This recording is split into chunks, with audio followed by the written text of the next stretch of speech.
আসসালামু আলাইকুম everyone, this is Ashik Zaman your Ashik ভাইয়া। আশা করি তোমরা সবাই অনেক ভালো আছো, সুস্থ আছো। সবাইকে স্বাগতম জানাচ্ছি আদর্শ গ্যাস ও গ্যাসের গতিতত্ত্বের দ্বিতীয় পর্বে।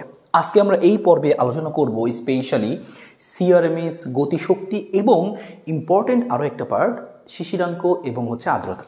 এই দুইটা পার্ট থেকে কিন্তু একটা প্রশ্ন চলে আসার সম্ভাবনা সবচেয়ে বেশি। আমরা বিগত ক্লাসে দেখছিলাম হ্রদের গভীরতার ওই টাইপটা। এই তিনটা টাইপ আমাদের এই চ্যাপ্টারে আছে। আমরা প্রথমে বেসিকগুলো দেখে নিব এই টাইপের, তারপরে এই টাইপের সিকিউ দেখব, বেসিকগুলো দেখব, টাইপের সিকিউ দেখব, এবং সিকিউগুলো এমনভাবেই সাজানো হয়েছে যেন প্রত্যেকটা টাইপ চলে আসে। তো ইনশাল্লাহ আমি সব কিছু ক্লিয়ার করে দিচ্ছি আজকের ক্লাসের মধ্যে। আজকের ক্লাসে অনেক কনফিউশন তোমার ক্লিয়ার হবে। তো চলো আমরা শুরু করি। প্রথমে আমরা সরাসরি আলোচনা করব সিআরএমএস। তো আমরা যখন আলোচনা করতেছিলাম গ্যাস নিয়ে বা আদর্শ গ্যাস নিয়ে, তো এই যে একটা পাত্রের মধ্যে তুমি যদি কোনো গ্যাসের অণুগুলাকে রাখো, র্যান্ডমলি গ্যাসের অণুগুলা কী করে বলো তো? ছোড়াছুড়ি করতে থাকে, এবং ছোড়াছুড়ি করার সময় একে অপরের সাথে ধাক্কাধাক্কি করে। এবার যখন এই গ্যাসের অণুটা, একটা গ্যাসের অণু যখন এক স্থান থেকে অন্য স্থানে যাচ্ছে, এইভাবে করে এইভাবে যাচ্ছে, বা অন্য একটার সাথে ধাক্কা খেয়ে আবার এরকম চলে আসতেছে, এটা কিন্তু একটা র্যান্ডম একটা বেগে চলাফেরা করতেছে। তো এক একজনের বেগ, এক একটা অণুর বেগ এক এক রকম। তো যেহেতু প্রত্যেকটা অণুর বেগ আলাদা আলাদা, সংঘর্ষের পরে বেগটা চেঞ্জ হয়ে যাচ্ছে কারো, তো বেগটা যদি আলাদা আলাদা, তাহলে আমি মোটে আইডিয়া পাবো কীভাবে যে এই পাত্রে গ্যাসের অণুগুলার বেগ কীরকম। যদি এরকম হয় যে এই অণুটার বেগ মনে করো C1, এই অণুটার বেগ মনে করো C2, বা এই অণুটা মনে করো চলতেছে কোন বেগে, C3 বেগে, বললাম যে র্যান্ডম তারা ভিন্ন ডিফারেন্ট বেগে চলতেছে। তো এই বেগগুলোকে যদি আমি একটা আইডিয়া পেতে চাই ওভারঅল যে এই পাত্রে গ্যাসের অণুগুলা মোটামুটি কত বেগে চলতেছে, তাহলে আমরা কী করবো? গড় করবো, তাই না? তো এইখান থেকে কিন্তু গড়ের কনসেপ্টটা আমাদের আসে, যে গড় বেগ আমরা বলি। গড় বেগটা লিখি আমরা এইভাবে, যে সি বারতে লিখি আমরা। তো গড়টা কীভাবে করবো? খুবই সিম্পল, আমরা গড় যেভাবে করি সেভাবে আমরা করব।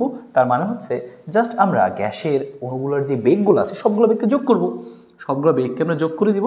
হ্যাঁ, সবগুলো বেগকে আমরা যোগ করে দিব, এবং তারপর কি করব? মোট অনুসংখ্যাতে ভাগ করে দিব। তাহলে কি আসবে আমাদের এখানে? এখানে আমাদের আসবে এরকম, যে C1 যোগ C2 যোগ C3 যোগ dot dot dot dot dot, যতগুলো এরকম বেগ থাকবে, যতগুলো অণু থাকবে, সকলের বেগ আমরা নিব, নিয়ে এদের যে টোটাল অণুর সংখ্যা সেটা ভাগ করে দিব, তাহলে গড় বেগটা চলে আসবে। তো ঠিক আছে, এটা আমাদের একটা কনসেপ্ট গেল। এবং দেখো এখানে আরও একটা কথা লেখা, গড় বর্গবেগ। তো গড় বর্গবেগ আমরা কিভাবে আবার বের করব? এই গড় বর্গবেগটা বের করার জন্য আমাদেরকে আবার দেখো কী করতে হবে, খেয়াল রাখতে হবে কিসের, যে এটাকে আমরা লিখে এইভাবে, যে দেখো বেগের উপরে বর্গ আসতে, তাহলে বর্গ দিলাম আমরা। দেখো এভাবে আসবা তুমি, এই যে উল্টা দিক থেকে আসবা, বেগের আগে কি আছে? বর্গ, তাহলে বর্গ দিলা, তার আগে কি আছে? আবার গড় আছে, তাহলে গড় চিহ্ন দিবা। তবে জিনিসটা লিখবা এইভাবে, ঠিক আছে? এবার এই গড় বর্গবেগ তুমি কীভাবে করবা? যতগুলো অণুর বেগ তোমার থাকবে প্রত্যেকের তুমি আগে বর্গ করবা, প্রত্যেকের তুমি বর্গ করবা, প্রত্যেকের তুমি বর্গ করবে এইভাবে, যতগুলো থাকবে। তারপরে তুমি গড় করে দিবা, যোগ করে n দিয়ে ভাগ, তাই তোমার হয়ে গেল কি? গড় বর্গ বেগ। এরকম আরেকটা কনসেপ্ট আমাদের আছে, বর্গমূলীয় গড় বর্গবেগ। তো সেটা আমরা বোঝার চেষ্টা করে আসো। এটা কিভাবে লিখবো? সেম একইভাবে আমরা লেখার চেষ্টা করবো এটাকে। বেগের উপরে আছে বর্গ, তাহলে আমি বেগের উপরে কি দেবো? বর্গ দিলাম। বর্গের উপরে কি আছে? গড়, তাহলে আমি গড় দিলাম। তারপরে কি আছে? বর্গমূল, তাহলে বর্গমূল মানে এরকম বর্গমূল চিহ্ন। তার মানে এই কথাটাকে এইভাবে লেখে।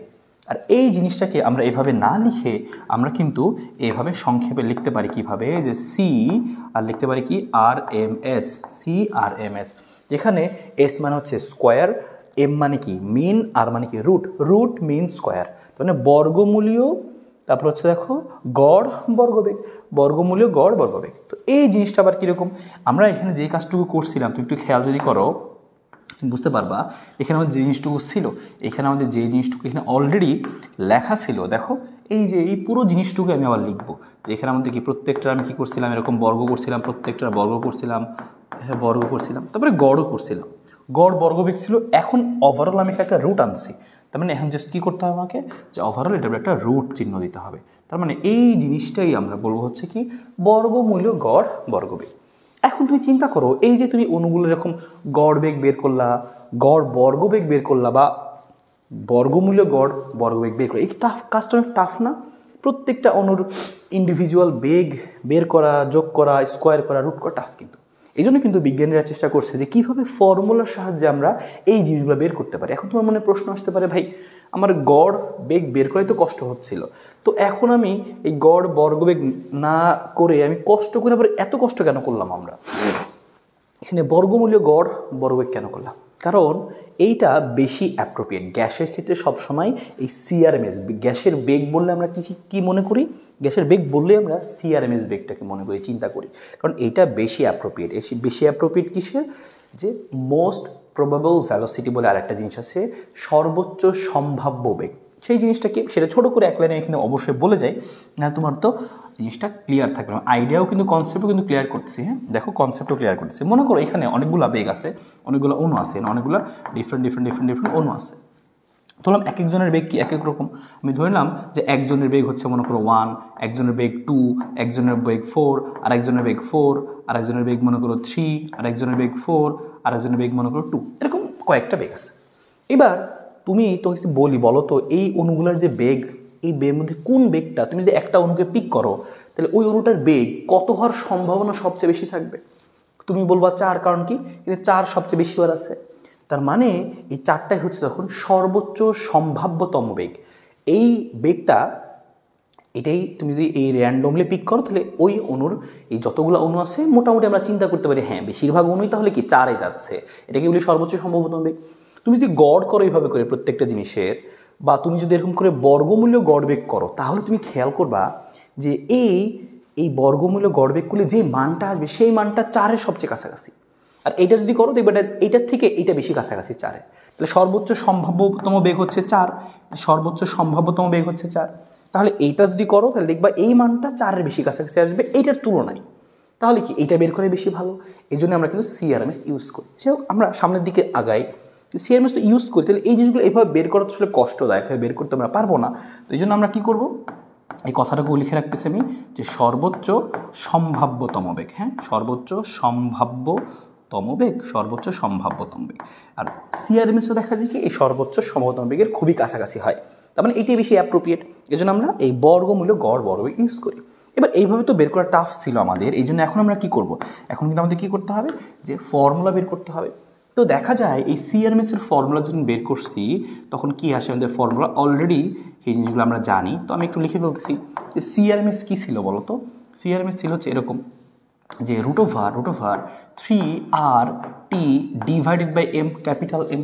হ্যাঁ, তারপরে আমাদের আরও কি ছিল দেখো, মনে করো আমাদের এখানে আরও বেশ কিছু জিনিস কিন্তু ছিল। আমরা এটা আরও অনেক কিছু দিয়ে লিখতাম, যে সিআরএমএসকে তখন লিখতাম আমরা কোনো সময় এভাবে লিখতাম আমরা, যে 3PV/M। হ্যাঁ, 3PV ডিভাইডেড বাই M, এটা দিয়েও লিখি আমরা। P মানে চাপ, V মানে আয়তন, এগুলো লিখবো আমরা, সমস্যা নেই। আর M মানে আণবিক ভর।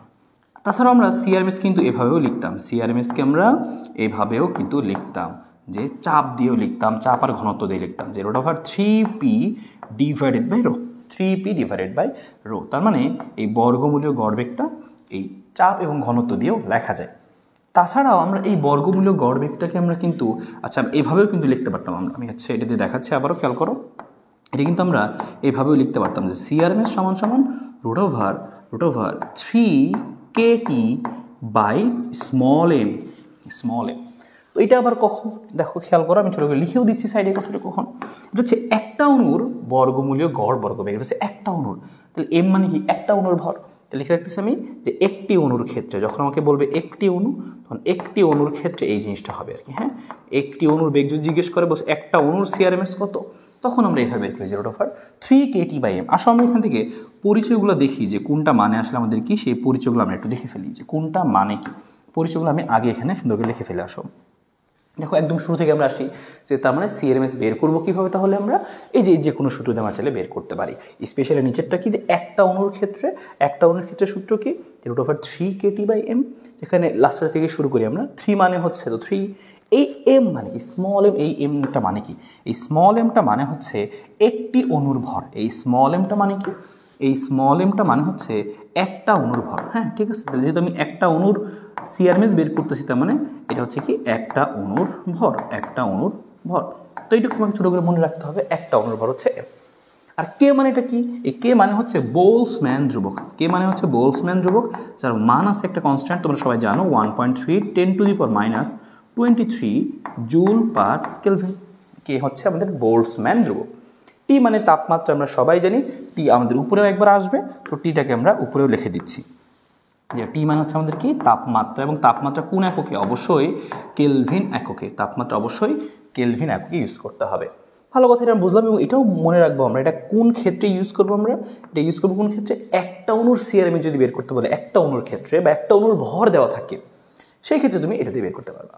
বাকিগুলো খেয়াল করো, বাকি হলুদগুলো দেখো যে প্রত্যেকটা হচ্ছে 1 মোলের জন্য বা নির্দিষ্ট পরিমাণ গ্যাস আছে, তাপমাত্রা চাপ দেওয়া থাকলে বের করবো। তো আর তো আমরা জানতাম আর মানে মোলার গ্যাস ধ্রুবক, আর ডিফারেন্ট মান হয়, কিন্তু এই জায়গাটায় এই অঙ্কে আর একটা মানে বসবে, সেটা কি 8.314, জাস্ট এই মানটাই বসবে, অন্য কোনো মান বসবে না। কারণ আর হচ্ছে এসআই একক আমরা নেই, আর ফিজিক্সে সবসময় আমরা এসআই একক ইউজ করি, তো জুল পার মোল পার কেলভিন এককেই বসাইতে হবে মাস্ট, অন্য কোনোটাই বসাবা না। 0.0821 আসবে না, এটাই আসবে, জাস্ট শুধুমাত্র এটাই আসবে। দেখো সাইডে লিখেও দিছি আমি। একইভাবে টি তো বুঝলাম, এমটা ভালো করে বুঝতে হবে, এমটা অনেকেই আমাদের ভুল যায়, এমটা ভালো করে বুঝতে হবে। এম মানে তো বুঝলাম আমরা আণবিক ভর বা পারমাণবিক ভর, এই ভরটা অবশ্যই কেজিতে হবে। এই যে আমাদের এম মানে যে হচ্ছে এই সেই আণবিক ভর, এই অণুর যে ভর সেটা কিন্তু এটা অবশ্যই কিসে হবে, এইটা কিন্তু অবশ্যই কেজিতে, মানে এসআই একক, সহজ বাংলা সকল একক এসআইতে হবে, সকল সবগুলা অবশ্যই কিসে হবে, ব্রাকেটে লিখে রাখি আমি কেজি মানে এসআই এককে বসাবো। অক্সিজেন যদি বলে, তোমাকে বললো অক্সিজেন, হ্যাঁ তোমাকে বললো অক্সিজেন, তাহলে তুমি অক্সিজেনের জন্য এম এর মান কিন্তু তাহলে লিখে আমি এখানে MO2, অক্সিজেনের জন্য এম এর মান তুমি 32 বসাবা না, অবশ্যই না, 32কে 1000 দিয়ে ভাগ করে বসাইতে হবে, 10⁻³ তার মানে 1000 দিয়ে ভাগ করে নিলাম, মানে অবশ্যই কেজিতে বসাইতে হবে, মাস্ট।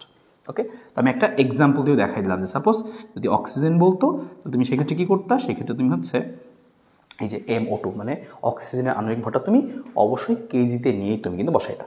ভালো কথা বুঝলা। বাকি দেখো চাপ আর আয়তন আছে, এটাও তোমাকে সেম একইভাবে মনে রাখতে হবে যে চাপ কি, চাপ হচ্ছে আমাদের হচ্ছে অবশ্যই এটা কিসে বসতে, প্যাসকেল এককে বা হচ্ছে নিউটন পার মিটার স্কোয়ার এককে আমরা বসাবো। চাপের এসআই একক আমরা জানি প্যাসকেল বা নিউটন পার মিটার স্কোয়ার। আর ভি তো আয়তন, তাহলে আয়তনেরও এসআই একক বসাইতে হবে, আয়তনেরও এসআই একক বসাইতে হবে, আয়তন তাহলে আয়তনের এসআই একক বসাইতে হবে, আয়তনের এসআই একক কি, অবশ্যই মিটার কিউব, আয়তন অবশ্যই মিটার কিউব এককেই বসাইতে হবে। এককগুলো মনে রাখো, তাহলে এই অঙ্কগুলো ভুল হবে না। এই অঙ্কগুলো নর্মালি পরীক্ষায় আসে, গ নাম্বারে কিন্তু আসে, এটা দিয়ে ঘ আসতে পারে, সেটাও দেখাবো। তো এই জিনিসগুলো বুঝে ফেললে একটা জিনিস খালি বাকি থাকলো 3p/ρ, এই রোটা বাকি থাকলো। তো রোটা আমরা বুঝে ফেলে আসো, এই রোটা হচ্ছে আমাদের ঘনত্ব, রো মান হচ্ছে ঘনত্ব, তো ঘনত্ব দেওয়া থাকলে বের করতে পারবা, তবে সেটা কোন এককে, এটাও এসআই এককই হবে, সহজ বাংলা কথায় কেজি মিটার পার কিউব। শেষ।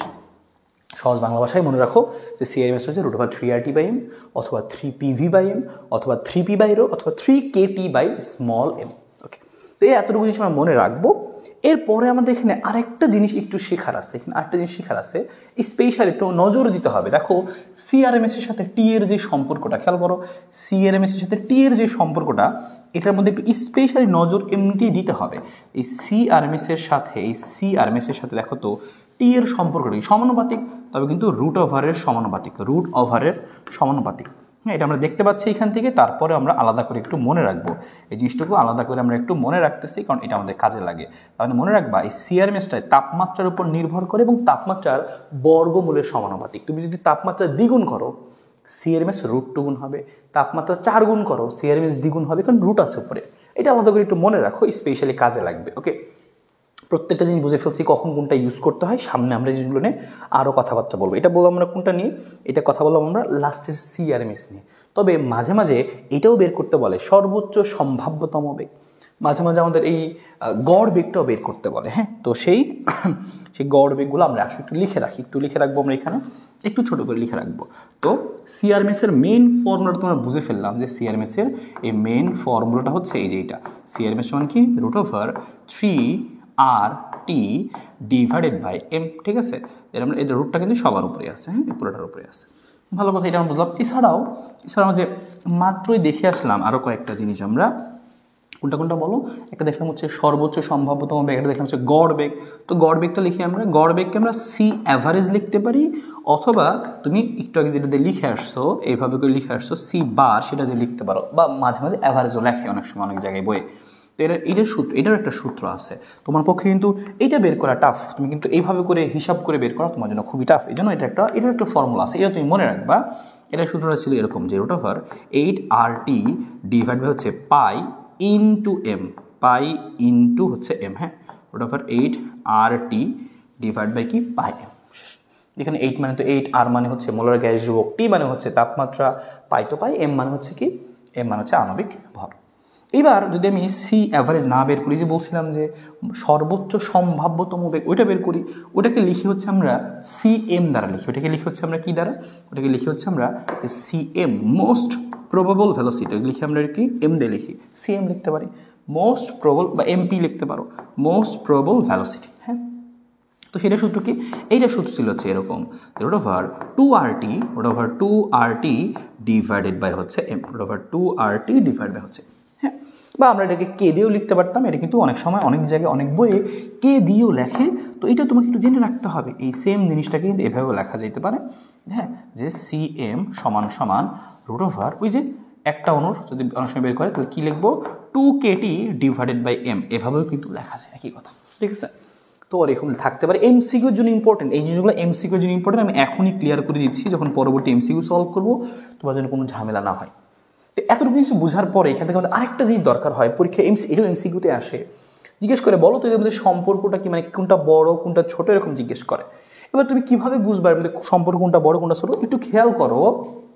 মাত্র যে লিখলাম আমরা যে most probable velocity, C average বা সিআরএমএস, এই যে মানগুলো লিখলাম না আমরা, সূত্রগুলো লিখলাম, তুমি একটা জিনিস খেয়াল করো সবার মধ্যে কমন কি, RT/m, ওইটুকু যদি আমি বাদ দিই কি থাকতেছে, এখানে শুধু √2, এখানে থাকতেছে √8/π, এখানে থাকতেছে √3। এবার এটুকু যদি ভ্যালু তুমি বের করো, তুমি খেয়াল করবা দেখো 1.4 আসছে, এটা মান আসছে 1.5, এটা মান আসছে 1.7। সবচেয়ে বড় কোনটা, সবচেয়ে বড় হচ্ছে সিআরএমএস, তারপরে বড় কোনটা, তারপরে বড় হচ্ছে সি অ্যাভারেজ, তাহলে সিআরএমএস সবচেয়ে বড়, তারপরে সি অ্যাভারেজ। তো এই জিনিসটা পরীক্ষা এমসিকিউতে এভাবে আসে যে সিআরএমএস ইজ গ্রেটার দেন, তার থেকে গ্রেটার দেন যে সি অ্যাভারেজ, তার থেকে কে বড়, তার থেকে মানে এটা কার থেকে বড়, সেটা হচ্ছে মোস্ট প্রবাবল ভেলোসিটি যেটা ছিল সিএমপি বা সিএম লিখছি, এটাকে আমরা সিএমপি লিখতে পারি, এমপি লিখে রাখি আমরা সিএমপি। ঠিক আছে, মোস্ট প্রবাবল ভেলোসিটি। তো এই জিনিসটা পরীক্ষায় এমসিকিউতে মাঝে মাঝে আসে, এই সেম জিনিসটা কিন্তু পরীক্ষায় অন্যভাবেও আসে। আরেকটা এমসিকিউ আছে এখানে, আরেকটা এমসিকিউ কি তোমাকে আমি দেখাচ্ছি, এটা আরেকটা এমসিকিউ হচ্ছে এরকম। হ্যাঁ, আরেকটা এমসিকিউ হচ্ছে, আমি এই পাশে দেখাচ্ছি, এই পাশে দেখাচ্ছি আরেকটা এমসিকিউ, সেটা হচ্ছে এরকম, পরীক্ষায় এভাবে আসে যে এই দেখো সি স্কোয়ার বার, এটা থেকে সিআরএমএস এর থেকে এটা বড় হয়, আর সিআরএমএস এর কার থেকে বড় হয়, সি অ্যাভারেজের থেকে বড় হয়। তো অপশনে কোনো কোনো সময় এটাও থাকে এটাও থাকে। এবার এইটা কই থেকে আসলো খেয়াল করো, এই দেখো সিআরএমএস থেকে সিআরএমএস এর আগে মানে বর্গমূলটা বাদ দিলে যেটা ছিল সেটা বড় অবশ্যই হবে। কেন তুমি নিজেই বুঝতে পারতেছো ভাই, এটার মান যদি 4 হয় তাহলে এটার মান অবশ্যই 16, কারণ এই জিনিসটাকে রুট করার পরে তো এটা আসছে, তার মানে অবশ্যই এটা বড় হবে, রুট করলে তো ছোট হয়ে যায়। তাহলে এটা বড়, তারপরে এইটা, আর তারপরে কি, তারপর হচ্ছে তোমাকে যদি কখনো বলে এই তিনজনের মধ্যে কে বড় কে ছোট বলো, তা তুমি কি বলবা যে ও হচ্ছে সবচেয়ে বড়, তারপরে এবং ওই জিনিসটাকে আমি লিখে দিছি এখানে, তোমার এমসিকিউর জন্য অনেক বেশি হেল্প হবে। তো এটাও মনে রাখবা, এটাও মনে রাখবা। ঠিক আছে, দুইটা জিনিস মাঝখানে দাগ দিয়ে দিচ্ছি। তো ফাইন, তো আশা করি এই জিনিসটুকু বুঝতে পারছো। পরীক্ষায় কীভাবে এখান থেকে প্রশ্ন এমসিকিউতে আসবে সেটাও বলে দিলাম, সিকিউতে কীভাবে আসবে দেখাবো আমি, সমস্যা নেই। তাহলে তার আগে মনে রাখবা √সিআরএমএস √3RT/m স্পেশালি, এবং এই সিআরএমএসটা তাপমাত্রার উপর নির্ভর করে। এই যে এগুলোর সাথে কীভাবে নির্ভরশীল সেটাও আমি আলোচনা করব সামনে। তার আগে দেখো আমরা এটা বুঝে ফেললাম, আমরা গ্যাসের গতিশক্তি নামে এটা ছোটো করে আলোচনা করে ফেলি। গ্যাসের গতিশক্তি ব্যাপারগুলো কী ছিল আমাদের, এরকম ছিল যে সাপোজ আমাদের কাছে কি আছে, আমাদের কাছে একটা পাত্র আছে, যেই পাত্রের মধ্যে কিছু মনে করো গ্যাস আছে, আবার ও গ্যাসগুলো কি র্যান্ডমলি ছোটাছুটি করতেছে, যখন র্যান্ডমলি ছোটাছুটি করছে অবশ্যই বেগ আছে, সেই করসপন্ডিং কি একটা অণুগুলোতে একটা করে ভর থাকে, তো সেই করসপন্ডিং কিন্তু সবারই একটা গতিশক্তি আছে। তো এই গ্যাসের গতিশক্তিগুলোকে আমরা কীভাবে লিখতাম, তখন লিখতাম আমরা যে গ্যাসের গতিশক্তি, 1 মোল গ্যাসের গতিশক্তি বা এত গ্রাম গ্যাসের গতিশক্তি বা হচ্ছে গ্যাসের গড় গতিশক্তি, সেগুলো আমরা কীভাবে লিখতাম, তখন লিখতাম হচ্ছে যে গ্যাসের গতিশক্তি আমরা প্রকাশ করতাম নর্মালি কি দ্বারা, ইকে দ্বারা প্রকাশ করতাম। তখন লিখতাম ইকে সমান লিখতাম হচ্ছে আমরা 3/2 পিভি লিখতাম, পি মানে হচ্ছে চাপ আর ভি মানে হচ্ছে কি আয়তন, 3/2 পিভি। তারপর একইভাবে এই গ্যাসের গতিশক্তি ইকে সমান আমরা আরও লিখতাম হচ্ছে এভাবে যে 3/2 nRT। এটা কখন লিখতাম, যখন বলতো 1 মোল গ্যাস, 2 মোল গ্যাস, 3 মোল গ্যাস, তখন লিখতাম আমরা এটা। তো 3/2 nRT লিখতাম আমরা। এবং আরও একটা লিখতাম আমরা স্পেশালি, এটাকে আমি আলাদা করে লিখতেছি, সেটা আমি লিখেও দিই, সেটা হচ্ছে কোন ক্ষেত্রে, যে একটি অণুর ক্ষেত্রে লিখে দিচ্ছি। এইটা হচ্ছে একটি, এগুলো ছিল 1 মোল বা n মোল গ্যাসের ক্ষেত্রে, এটা লিখে দিচ্ছি মোল, এন, আমি এটাও লিখে দিই আসলে এন মোল গ্যাসের ক্ষেত্রে বা 1 মোল গ্যাসের ক্ষেত্রে, হ্যাঁ, যে এন মোল গ্যাসের জন্য এগুলো ছিল এন মোল গ্যাসের, মানে মোল দেওয়া থাকবে বা গ্রাম দেওয়া থাকবে, ঠিক আছে। এন মোল গ্যাসের গতিশক্তি যখন বের করতে বলবে তখন তুমি এটা দিয়ে বের করবা, ঠিক আছে। আর যখন বলবে একটি, তোমাকে বলবে হচ্ছে একটি গ্যাসের একটি অণুর গতিশক্তি, একটি পরমাণুর গতিশক্তি, এরকম যখন বলবে, হ্যাঁ, যে একটি অণুর, স্পেশাল তোমাকে উল্লেখ করে বলবে একটি অণুর গতি শক্তি। তো সেই ক্ষেত্রে আমরা কি বসাবো, একটি অণুর যদি বলে তখন তুমি বসাবো হচ্ছে লিখবা, সাপোজ তুমি লিখলে এটা হচ্ছে ইকে প্রাইম দিয়ে লেখো, বা ইকে না লিখে কে প্রাইম লিখতে পারো, একই কথা। একটি অণু বলে আলাদা করে লিখতেছি, তো একটি অণুর বলে ইকে প্রাইম বা ইকেই লেখো, কোনো সমস্যা নাই। তখন সেক্ষেত্রে সূত্র বসে 3/2k × T।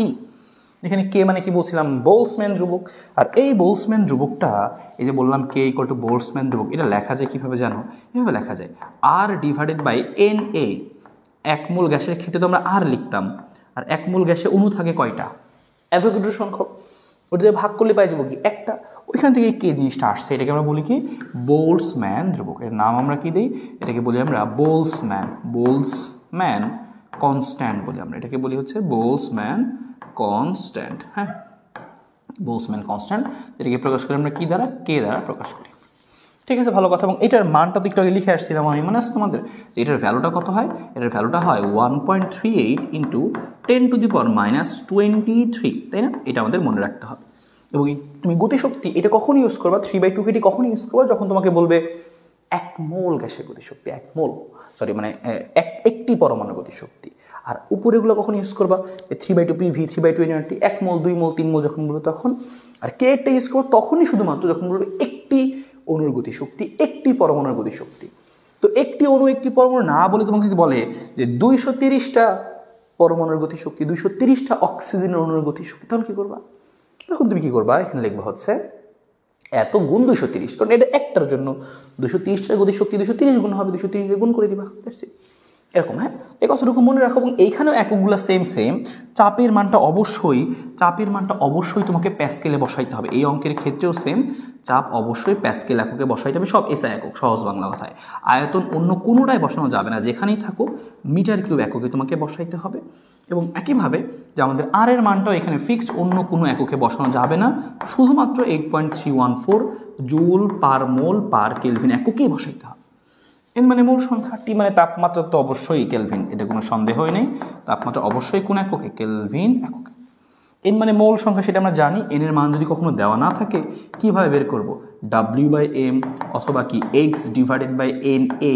পরমাণুর সংখ্যা দেওয়া থাকলে অ্যাভোগাড্রো সংখ্যা দিয়ে ভাগ করলে কি পাই যায় আমরা, যে অ্যাভোগাড্রো সংখ্যা দিয়ে ভাগ করলে পাই যায় হচ্ছে কি মোল, শেষ, X/na। চল এন ইকুয়াল W/m সবচেয়ে বেশি কাজে লাগে, W মানে ভর, M মানে আণবিক ভর। এটা আমরা অ্যাপ্লাই করবো, অঙ্ক এরকম মধ্যে আসবে, এখানে এতটুকু কথা মনে রাখো।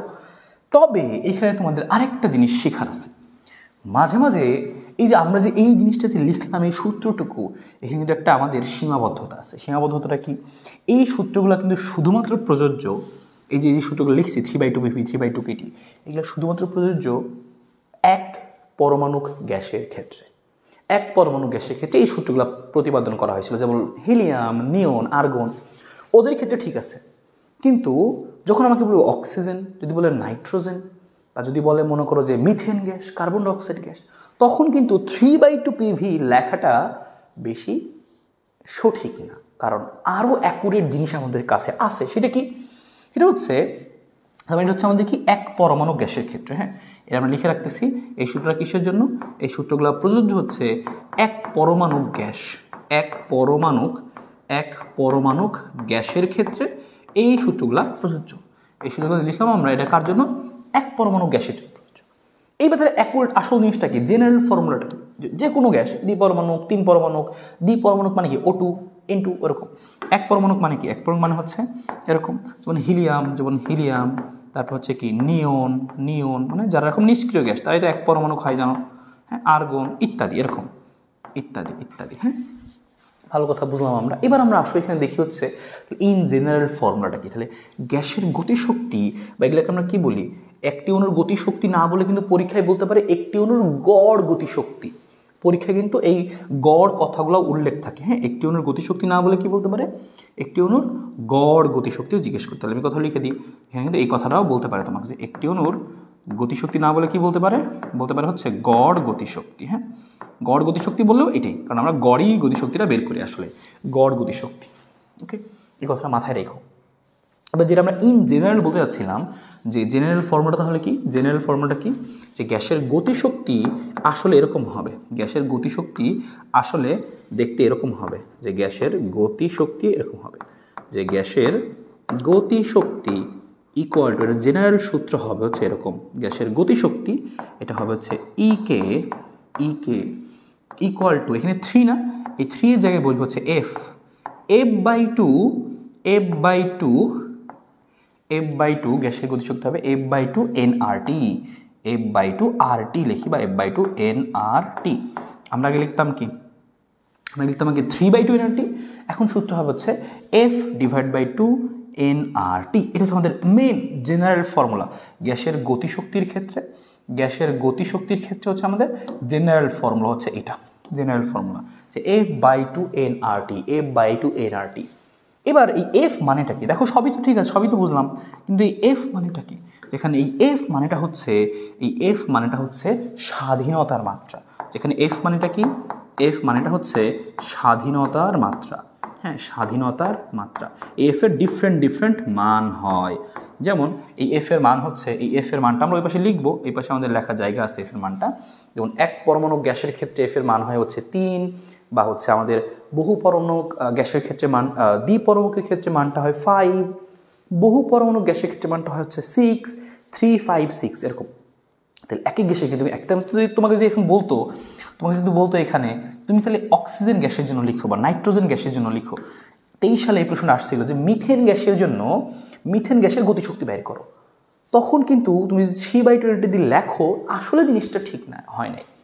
কিন্তু আমাদের বই খাতাগুলোতে আবার একটু কনফিউশনের মধ্যে আমরা পড়ে যাই। আমরা বুঝলাম এটা আসল সূত্র এফ বাই টু এনআরটি, কিন্তু অঙ্ক যখন করি তাহলে অক্সিজেনের বেলায় তাহলে এরকম লেখা উচিত ছিল, তাই না? আমাকে বললো অক্সিজেনের জন্য গতিশক্তি, তাহলে সেক্ষেত্রে আমাদের কী লেখা উচিত ছিল, উচিত ছিল এরকম যে হচ্ছে 5/2 এনআরটি, 5/2 এনআরটি। 5 কেন, কারণ যেটুকু বললাম এই স্বাধীনতার মাত্রাটা, এই স্বাধীনতার মাত্রাটা কি হয়, এই স্বাধীনতার এই মাত্রাটা দেখো যে এক পরমাণুকের জন্য হয় হচ্ছে 3, তারপরে হচ্ছে দ্বি পরমাণুকের জন্য এই মানটা হয় হচ্ছে 5, এবং বহু পরমাণুকের জন্য এই এফ এর মানটা হয় হচ্ছে কত, 6। তাহলে হচ্ছে এক পরমাণু, যেমন উদাহরণ যদি লিখে রাখি আমরা এখানে তাহলে বুঝতে সুবিধা হবে, যেমন হিলিয়াম এই টাইপের, দ্বি পরমাণুক মানে অক্সিজেন টাইপের জিনিসপাতি O2 N2 H2, আর এখানে কি মানে মিথেন, কার্বন ডাইঅক্সাইড এই টাইপের বহু পরমাণু টাইপের। ওকে, তাহলে আমাদের এইখানে অক্সিজেনের জন্য গতিশক্তি লেখা উচিত ছিল 5/2 এনআরটি, নাইট্রোজেনের লেখা ছিল 5/2 এনআরটি, বা সিআরএমএস বা CH4 যদি বলো তাহলে কি হইতো 6/2 এনআরটি, এরকম লেখা উচিত ছিল, তাই না? এটা তো উচিত, এটাই তো ঠিক। কিন্তু আবার তুমি খেয়াল করবা যে আমাদের বই খাতাগুলোতে অনেক অনেক জায়গায় এভাবে লিখছে, আবার অনেক অনেক জায়গায় আবার লিখে নেই। তারা বলছে অক্সিজেন, কিন্তু অঙ্ক করে রাখছে আমরা কি দিয়ে, 5/2 এনআরটি দিয়ে, মানে 3/2 এনআরটি দিয়ে। তাহলে এখন তো আমরা কনফিউশনে পড়ে গেলাম যে সূত্র হচ্ছে, আসল সূত্র হচ্ছে এইটা 5/2 এনআরটি, কিন্তু বই খাতাতে এক এক জায়গায় এক এক রকম করছে, কারো মন চাইলে 5/2 লিখছে, কারো মন চাইলে 3/2 লিখছে। এখন আমরা পরীক্ষা হলে কি করবো, আসলে এই জায়গাটা অনেকেই কনফিউজড থাকি আমরা, আসলে 5/2 লিখবো নাকি 3/2 লিখবো নাকি কোনটা লিখবো। আসলে যেটা উচিত সেটা হচ্ছে এইটা, যে F/2 এনআরটি এটাকেই ফলো করা উচিত। তোমার আসলেই উচিত হচ্ছে, আমি স্টার দিয়ে দিই এই সুযোগের মধ্যে, তোমার হচ্ছে যে আসলেই উচিত কোনটা আমি সেটা বলে দিচ্ছি।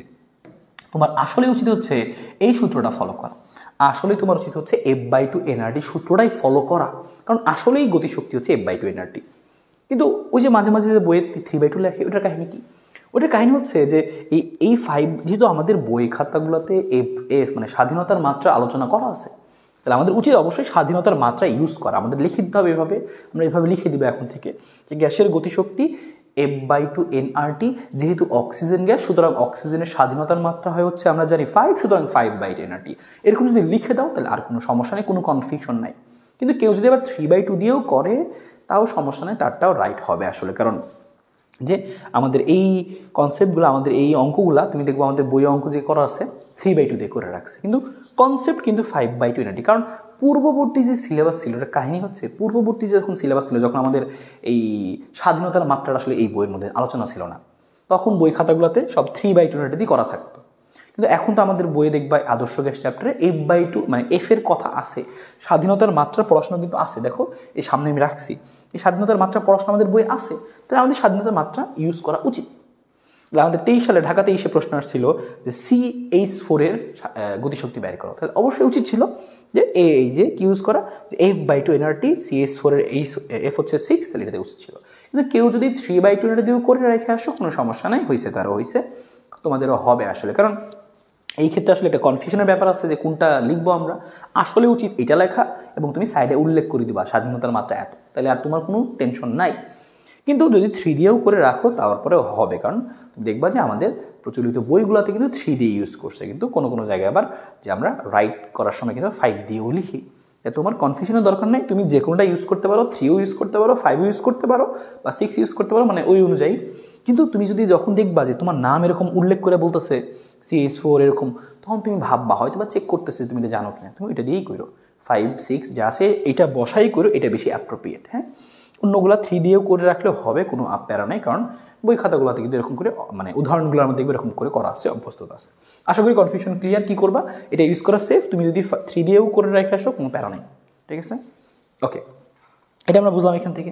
এবার আমরা দেখি হচ্ছে গ্যাসের গতিশক্তি আমরা বুঝলাম এখান থেকে কি কি হইতে পারে। তাহলে মেন সূত্র কি, 1 মোল যদি বলে বা 2 মোল 3 মোল যদি বলে বা যে কোনো মোল দিয়ে বলে, তাহলে 3/2 PV, 3/2 এটা। তুমি দেখো চাপ আর আয়তন দেওয়া আছে, এই সূত্র ইউজ করবা। এবং তুমি যদি দেখো তাপমাত্রা দেওয়া আছে, তাহলে তুমি এইটাও ইউজ করতে পারো। তুমি যদি দেখো যে তাপমাত্রা দেওয়া আছে, তাহলে তুমি এটাও ইউজ করতে পারো। হ্যাঁ, তাপমাত্রা দেওয়া থাকলে তুমি এই 3/2 ইউনিট ইউজ করতে পারো, অথবা 3/2 KT ইউজ করতে পারো। তুমি ইউজ করবা কোনটা, তুমি দেখবা পরীক্ষায় কি বলছে, পরীক্ষায় কি একটি অণুর চাইছে না, একটি অণু যদি না চায় তাহলে তুমি কি করবা, তাহলে একটি অণু না চাইলে তুমি এই এনএরটা ইউজ করবা। আর যদি বলে একটা অণুর, 2টা অণুর, 3টা অণুর এরকম সংখ্যা বলে দেয়, তখন তুমি কেটটা ইউজ করবা, স্পেসিফিক, শেষ। তাহলে এই 3টাই মনে রাখবা। আর আসলেই তুমি যেটা ছিল যে আসলেই মানে একদম অ্যাকুরেট যেটা, যে গ্যাসের গতিশক্তির অ্যাকুরেট ফর্মা যেটা, সেটা হচ্ছে এটা F/2 nRT, এটা ইউজ করা সেফ। ওকে, ফাইন। আর আমরা বুঝতে পারলাম তাহলে অক্সিজেনের ক্ষেত্রে লেখা উচিত আমাদের কোনটা, 5/2 nRT লেখা উচিত। নাইট্রোজেনের ক্ষেত্রে 5/2 লেখা উচিত, 3 দিয়ে করলেও সমস্যা নেই। ওকে, বুঝলাম আমরা। তাহলে এখান থেকে আমরা আরেকটা জিনিস বুঝবো একটু, মাঝে মাঝে পরীক্ষায় জিজ্ঞেস করে এই গ্যাসের গতিশক্তির সাথে কিন্তু খেয়াল করো, গ্যাসের গতিশক্তির সাথে কিন্তু তাপমাত্রার সম্পর্ক আছে। গ্যাসের গতিশক্তি শুধুমাত্র তাপমাত্রার উপরে নির্ভর করে।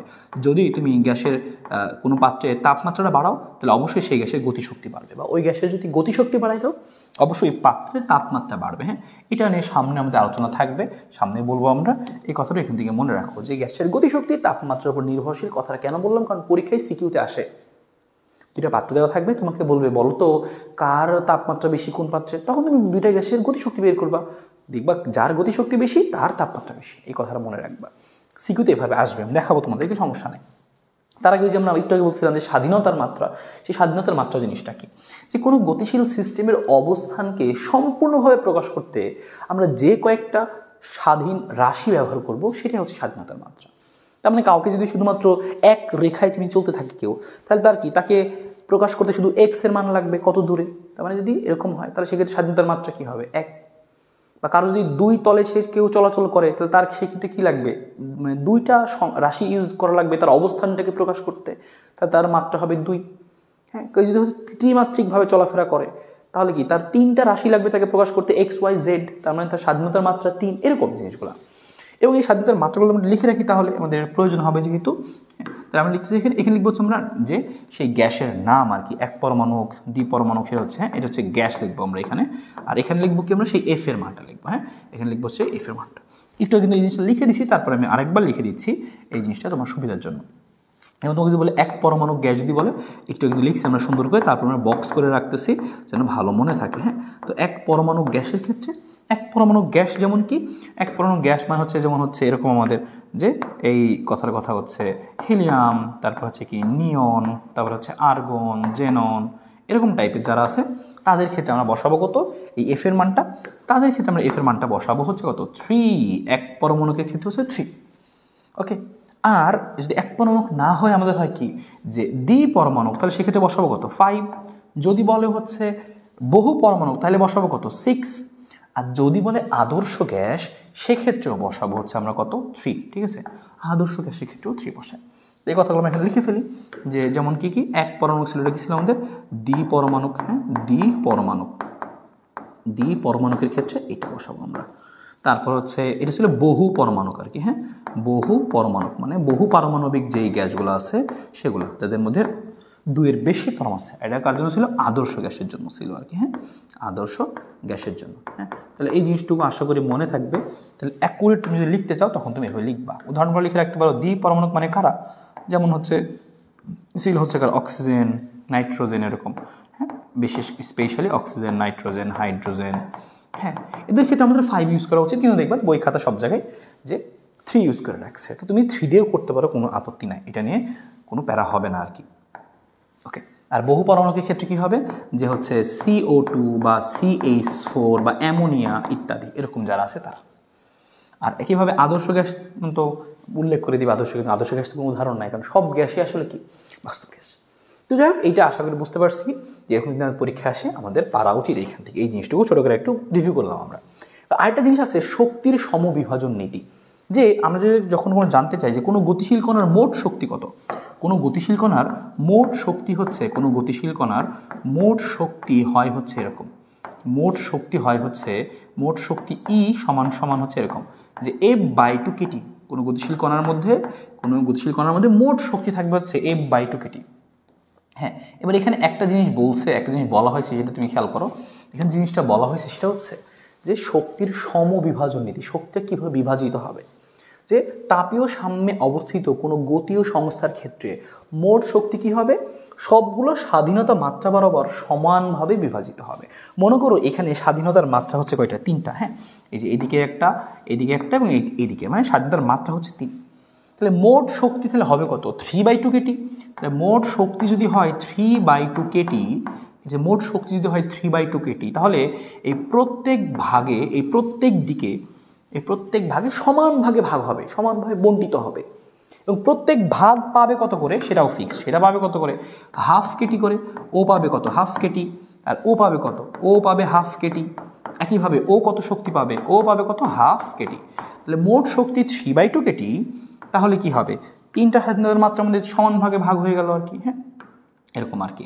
তো এই জিনিসটাই আমাদের এখানে বোঝানো হয়েছে আর কি, যে শক্তিগুলা এই স্বাধীনতার মাত্রা বরাবর সমান ভাগে ভাগ হয়, সমানভাবে বণ্টিত হয়, এবং প্রত্যেক ভাগ কত করে পায়, প্রত্যেক ভাগ পায় হচ্ছে 1/2kT করে, প্রত্যেকে 1/2kT করে পাবে। তার মানে তুমি যদি কখনো কোনো সূত্র লেখা থাকে এরকম, তুমি নিজেই বুঝতে পারবা যে কোথাও লেখা আছে মনে করো যে হচ্ছে 5/2kT, তার মানে কি বুঝবা, মোট শক্তি হচ্ছে 5/2kT, আর প্রত্যেকে পাবে কত করে, প্রত্যেকে পাবে 1/2kT করে। তাহলে 5 জন 5টা স্বাধীনতার মাত্রা, তাহলে 5 দিকে গেলে কি হবে 5/2kT, এরকম হবে আর কি। তো আশা করি জিনিসটুকু বুঝতে পারছো, এই জিনিসটুকু আমাদের MCQতে কক্ষতে কাজে লাগে, এটুকু মনে রেখো। তাহলে মোট শক্তি হচ্ছে F/2kT, আর হচ্ছে এই মোট শক্তিটা প্রত্যেক স্বাধীনতা মাত্রা বরাবর সমানভাবে বিভাজিত হয়, এবং প্রত্যেকের মান থাকে 1/2kT করে। That's it. ওকে, আমরা এই পরে জিনিসগুলো দেখি। এই যে গ্যাসের গতিশক্তি নিয়ে কিছু কনফিউশন আমরা ক্লিয়ার করবো, গ্যাসের গতিশক্তি এবং গ্যাসের CRMS। শুধুমাত্র গ্যাসের গতিশক্তি না, গ্যাসের গতিশক্তি পাশাপাশি কি আছে এখানে, গ্যাসের যে CRMS, এই ব্যাপারটা এখানে একটা কনফিউশন ক্লিয়ার হবে। এক লাইন করে তুমি খেয়াল করো, এই কনফিউশনগুলো ক্লিয়ার হলে তখন তুমি হচ্ছে CQ করবা, MCQ করবা, অনেক বেশি ইজি লাগবে তোমার কাছে। এখানে প্রথম প্রশ্ন জিজ্ঞেস করছে, সমষ্ণ প্রক্রিয়ায় গ্যাসের উপর প্রযুক্ত চাপ দ্বিগুণ করলে CRMS কত গুণ হবে।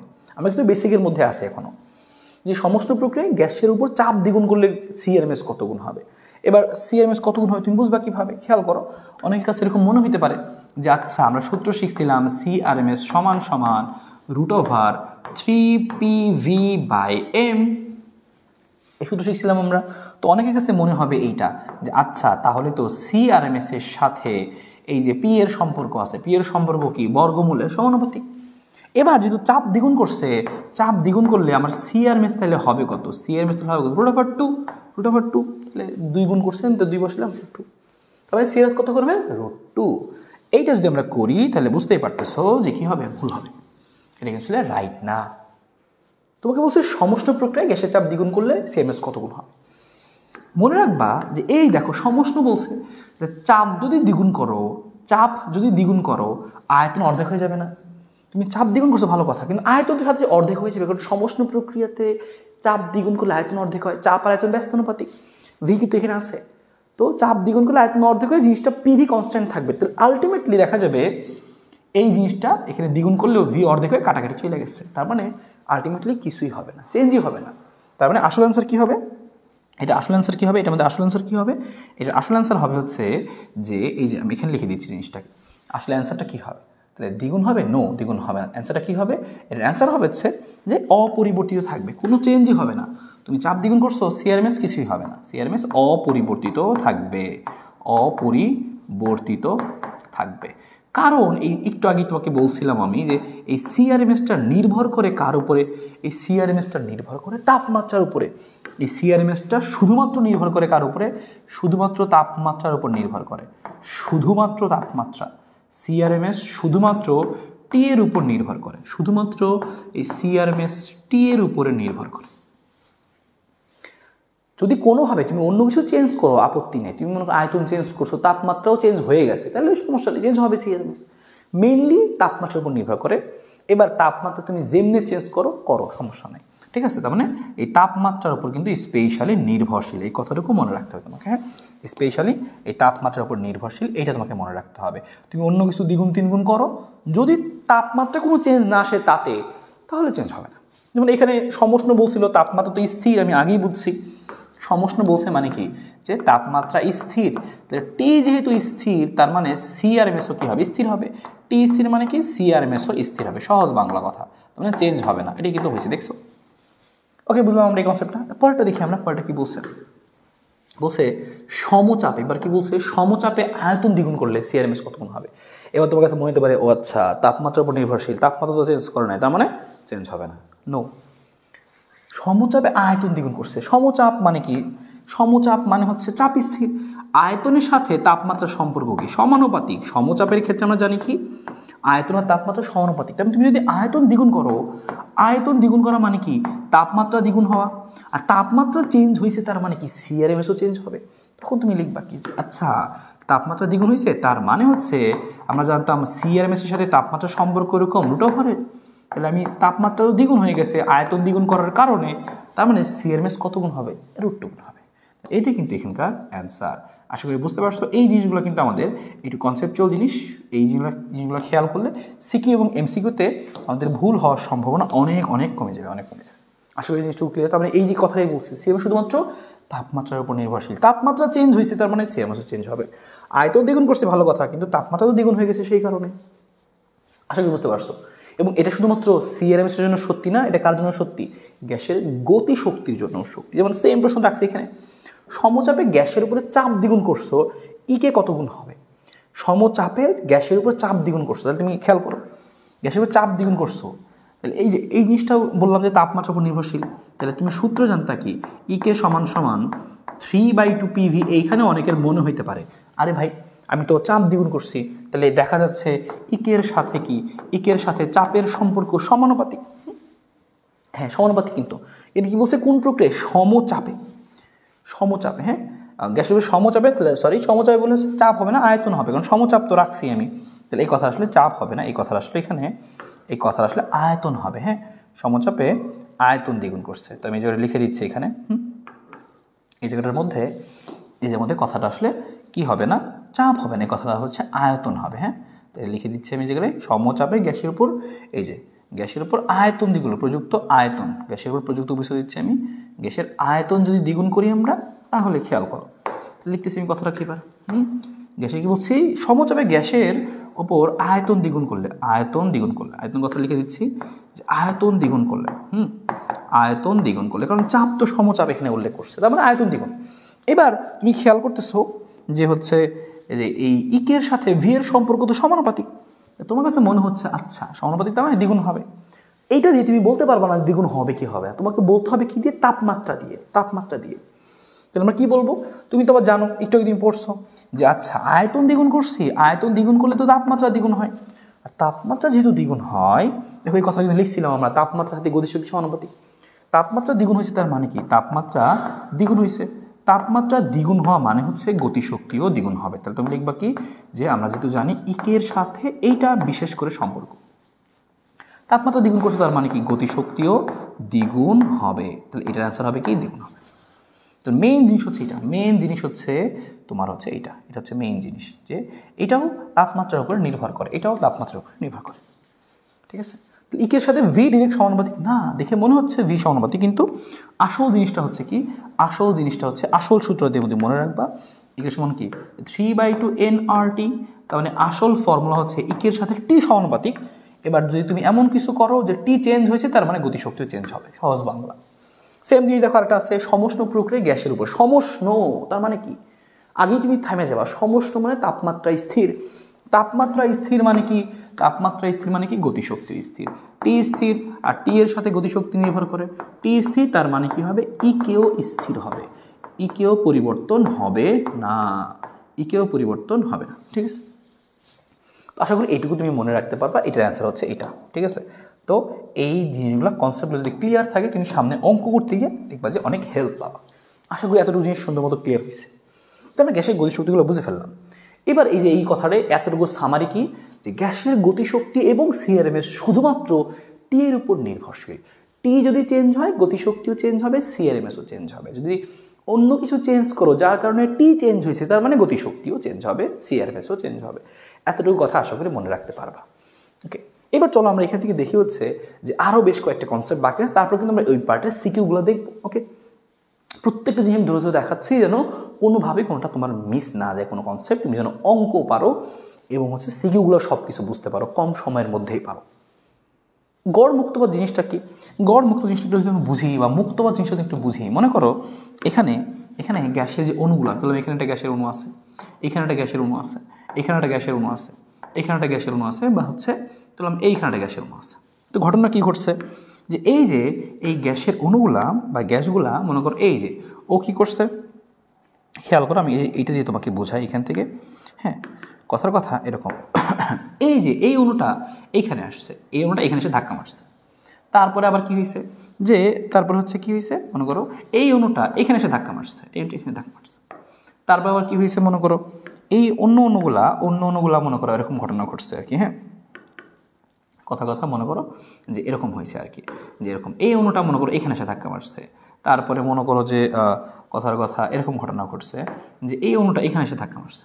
তুমি খেয়াল করো এই যে গ্যাসের অণুগুলো যেরকম ধাক্কাধাক্কি করতেছে নিজেদের মধ্যে, তো একটা অণুর সাথে আরেকটা অণুর ধাক্কাধাক্কির এই যে মধ্যবর্তী দূরত্বটুকু, এখান থেকে শুরু করে এই যে এইখানের যে মধ্যবর্তী যে পথ, এই পথটাকে আমরা নাম দিই হচ্ছে, এই পথটাকে নাম দিই মুক্ত পথ। এই পথটাকে আমরা কি বলি, এই পথটাকে আমরা বলি হচ্ছে মুক্ত পথ। হ্যাঁ, তার মানে এই একটা অণুর সাথে আরেকটা অণুর সংঘর্ষের যে মধ্যবর্তী পথটুকু, এখানে অণু এখানে অণু, এই অণুটা গিয়ে এখানে ধাক্কা মারলো, তো এই মাঝখানের যে পথ, এই পথটুকুকে বলি আমরা মুক্ত পথ। তুমি নিজেই খেয়াল করো এক একটা অণুর এই মুক্ত পথ এক এক রকম, তাহলে তো আমি আসলে বলতে পারবো না যে এই পাত্রে অণুগুলার আসলে মুক্ত পথ কীরকম, এর আমরা গড় চিন্তা করি। তো গড় কীভাবে করবো, ওইটা লেখা আছে দেখো, দুইটা অণুর পরপর দুইটা সংঘর্ষের মধ্যবর্তী দূরত্ব, হ্যাঁ দুইটার মধ্যে যে সংঘর্ষ হবে, এই সংঘর্ষের মধ্যবর্তী দূরত্ব যে আছে, সেই দূরত্ব যদি আমি গড় করি তাহলে কি পাবো, আমরা সেই গড় মুক্তপথ পাবো। আর এটা কীভাবে লিখবো, যদি এন সংখ্যক ধাক্কাধাক্কি হয়, এন সংখ্যক অণু থাকে, তাহলে এদের এই গড় মুক্তপথটা কি হবে।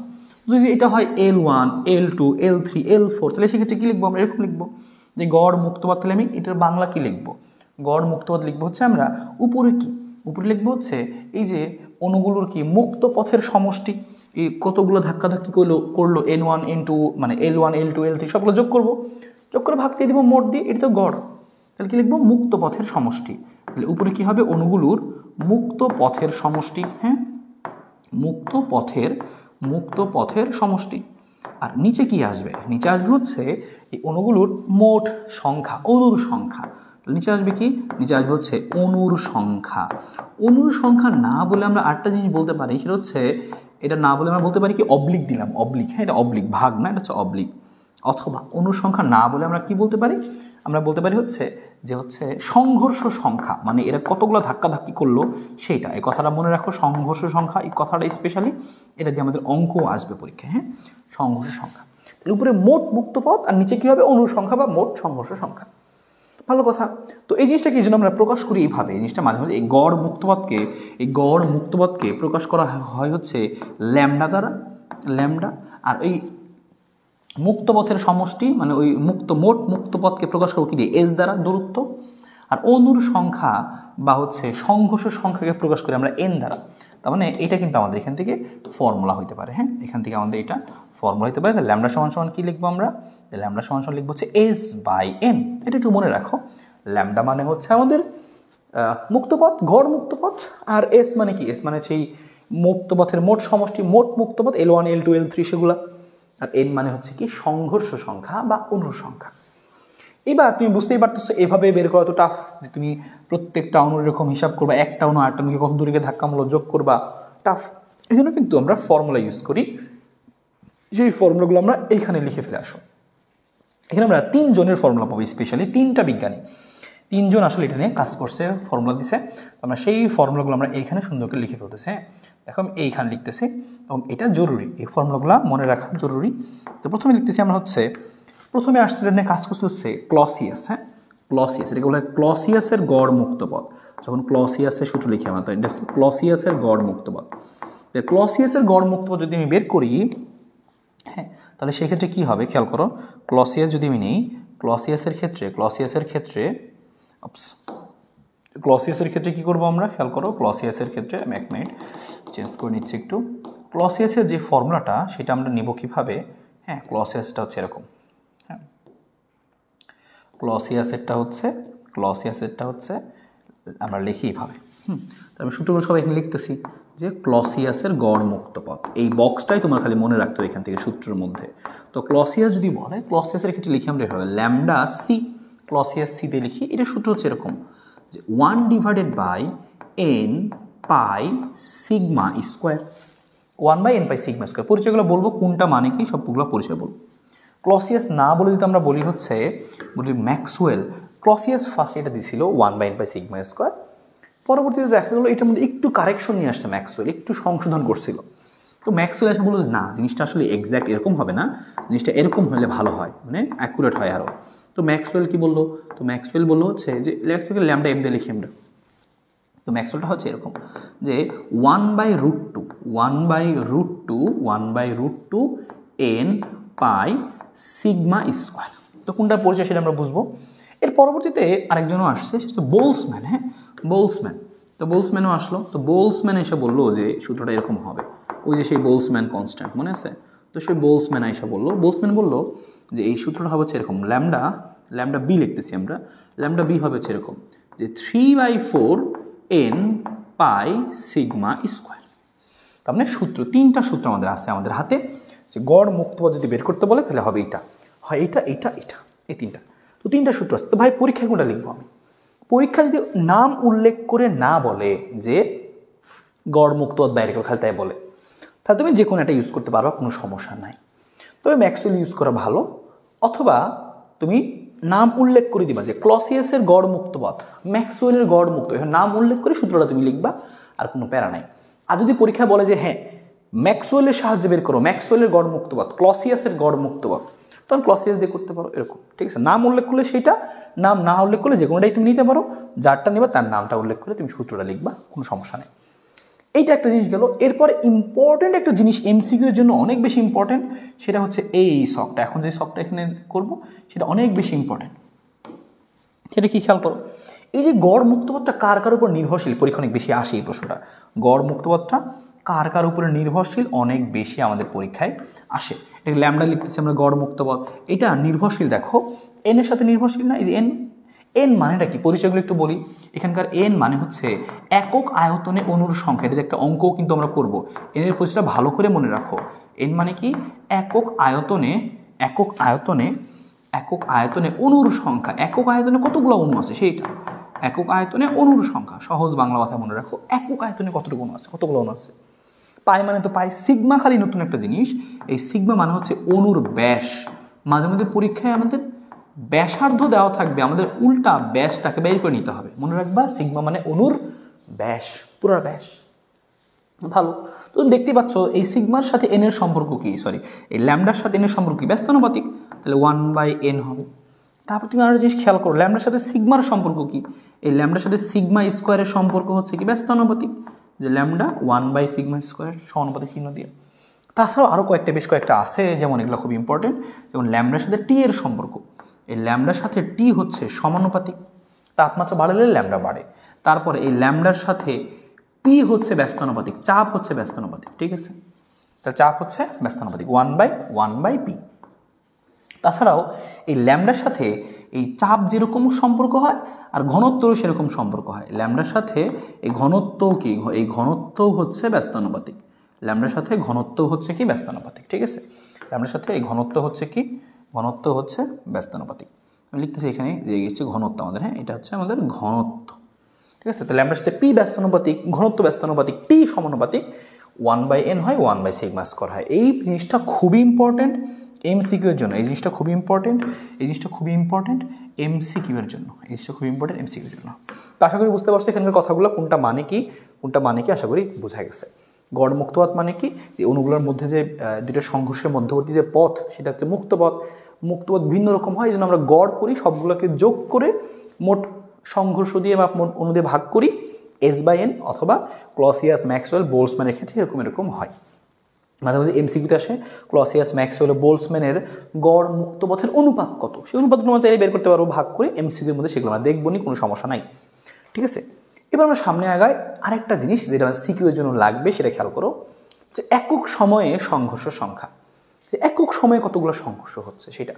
তো সেই একক সময়ের সংঘর্ষ সংখ্যা আমি কীভাবে বের করবো খেয়াল করো।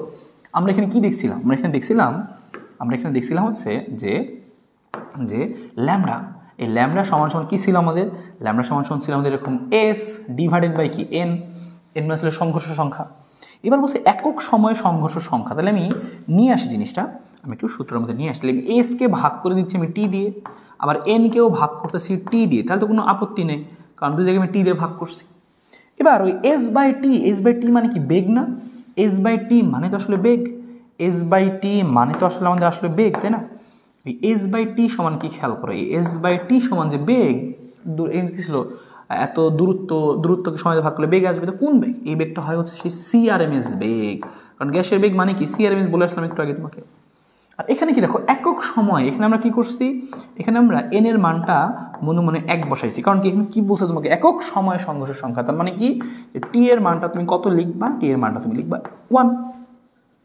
তাহলে তুমি একক সময় সংঘর্ষ সংখ্যা মানে কি এন বের করতে বলছে, তুমি এন এখান থেকে বের করো, তাহলে আলটিমেটলি কি দাঁড়ালো জিনিসটা, আলটিমেটলি যদি এনটা লিখতে চাও তাহলে এখান থেকে আলটিমেট জিনিসটা কি দাঁড়ালো বলো তো, আলটিমেট জিনিসটা দাঁড়াইলো এখানে ছিল CRMS, এন দিয়ে লিখি সরাসরি, যে এন দিয়ে লিখি, এনটা এখানে যদি তুমি আড়াআড়ি গুণ করে দাও তাহলে কি আসবে জিনিসটা আসবে হচ্ছে CRMS, আর এই ল্যামডাটা নিচে আসবে, তাহলে CRMS divided by lambda, CRMS divide by lambda, CRMS divided by হচ্ছে ল্যামডা, ঠিক আছে? এই হচ্ছে আলটিমেট আমাদের এখান থেকে ফর্মুলা। এটা তুমি স্পেশালি মনে রাখবা, একক সময় সংঘর্ষ সংখ্যা হচ্ছে কি হবে, এই যে এটা একক সময় সংঘর্ষ সংখ্যা, তাহলে কি এই যে এইটা হচ্ছে সেই একক সময় সংঘর্ষ সংখ্যা, n = CRMS বাই ল্যামডা। কিন্তু পরীক্ষা আমাদের সিকিউ এর মধ্যে লাগবে, যা পড়তেছি সিকিউ এর জন্যই পড়তেছি, সিকিউ যখন আসবে তখন তোমার জন্য ইজি হয়, কতগুলো জানা থাকলে ইজি হবে। আর একটা লাস্ট জিনিস দেখো, একক সংঘর্ষ এর সময়, একটা সংঘর্ষ হতে কত সময় লাগবে, পরপর দুটো সংঘর্ষ, এই মধ্যে সময়টুকু কত সময়, তাহলে কী করবো আমরা, তুমি একটা জিনিস খেয়াল করো, এমনি ঐকিক নিয়মে খেয়াল করো, যে একক সময়ে সংঘর্ষ হয় এনটি। তাহলে আমি জানতে চাচ্ছি এবার যে একটা সংঘর্ষ, তাহলে কি করবা তুমি, যদি ঐকিক নিয়ম করো তাহলে কি বুঝতেছো তুমি, যে এনটি সংঘর্ষ হতে সময় লাগে, কত, এই যে একটু আগে বের করছিলে একক সময় সংঘর্ষ, এটা দিয়ে বের করবো আমরা, এনটি সংঘর্ষ হতে সময় লাগে 1 সেকেন্ড। তাহলে একটা সংঘর্ষ হতে কত সময় লাগবে, একটা সংঘর্ষ হতে সময়, তাহলে এরকম আসবে 1/n আসবে, তাই না? তার মানে হচ্ছে এটাই, যে একক সংঘর্ষের সময় কত আসলে, এই 1/n, একক সংঘর্ষের সময় কত আসলে, এটা সময় কত আসলে, অ্যান্সার কি, যে 1/n, এটা মানে কি আসলে 1/n, আর 1/n মানে কি এইটার উল্টা, তার মানে জিনিসটা তখন তুমি লিখবা হচ্ছে এরকম, যে উপরে যাবে হচ্ছে ল্যামডা আর নিচে আসবে কি আমাদের CRMS, তার মানে এটা আমাদের ফর্মুলা। যদি তোমাকে কিছু জিজ্ঞেস করে কখনো যে একটা সংঘর্ষ হইতে কত সময় লাগছে, তো তুমি আলটিমেট অ্যান্সার কি দিবা, এইটা বা হচ্ছে এইটা। তো দুইটা বক্স পাইছি, মনে রাখো, সরাসরি কাজে লাগবে, প্রত্যেকটা জিনিস সরাসরি কাজে লাগবে, একটু মনে রাখতে হবে কষ্ট করে। আশা করি এতটুকু জিনিস বুঝতে পারছো, কোনো সমস্যা হয়নি। এবার আমরা চলো এখান থেকে বাকি সিকিউগুলো দেখা শুরু করি খুব দ্রুত। হ্যাঁ, এবার এখন সিকিউগুলো আমরা দেখা শুরু করবো। দেখো এই যে সিকিউ চলে আসছে আমাদের। হ্যাঁ, যে টাইপ 2 সিকিউ সলভ, মানে টাইপ 2 এর মধ্যে কি কি আছে? টাইপ 2 এর মধ্যে মেইন জিনিস আমাদের আছে হচ্ছে এই গতিশক্তি সিআরএমএস, এইটা দিয়ে।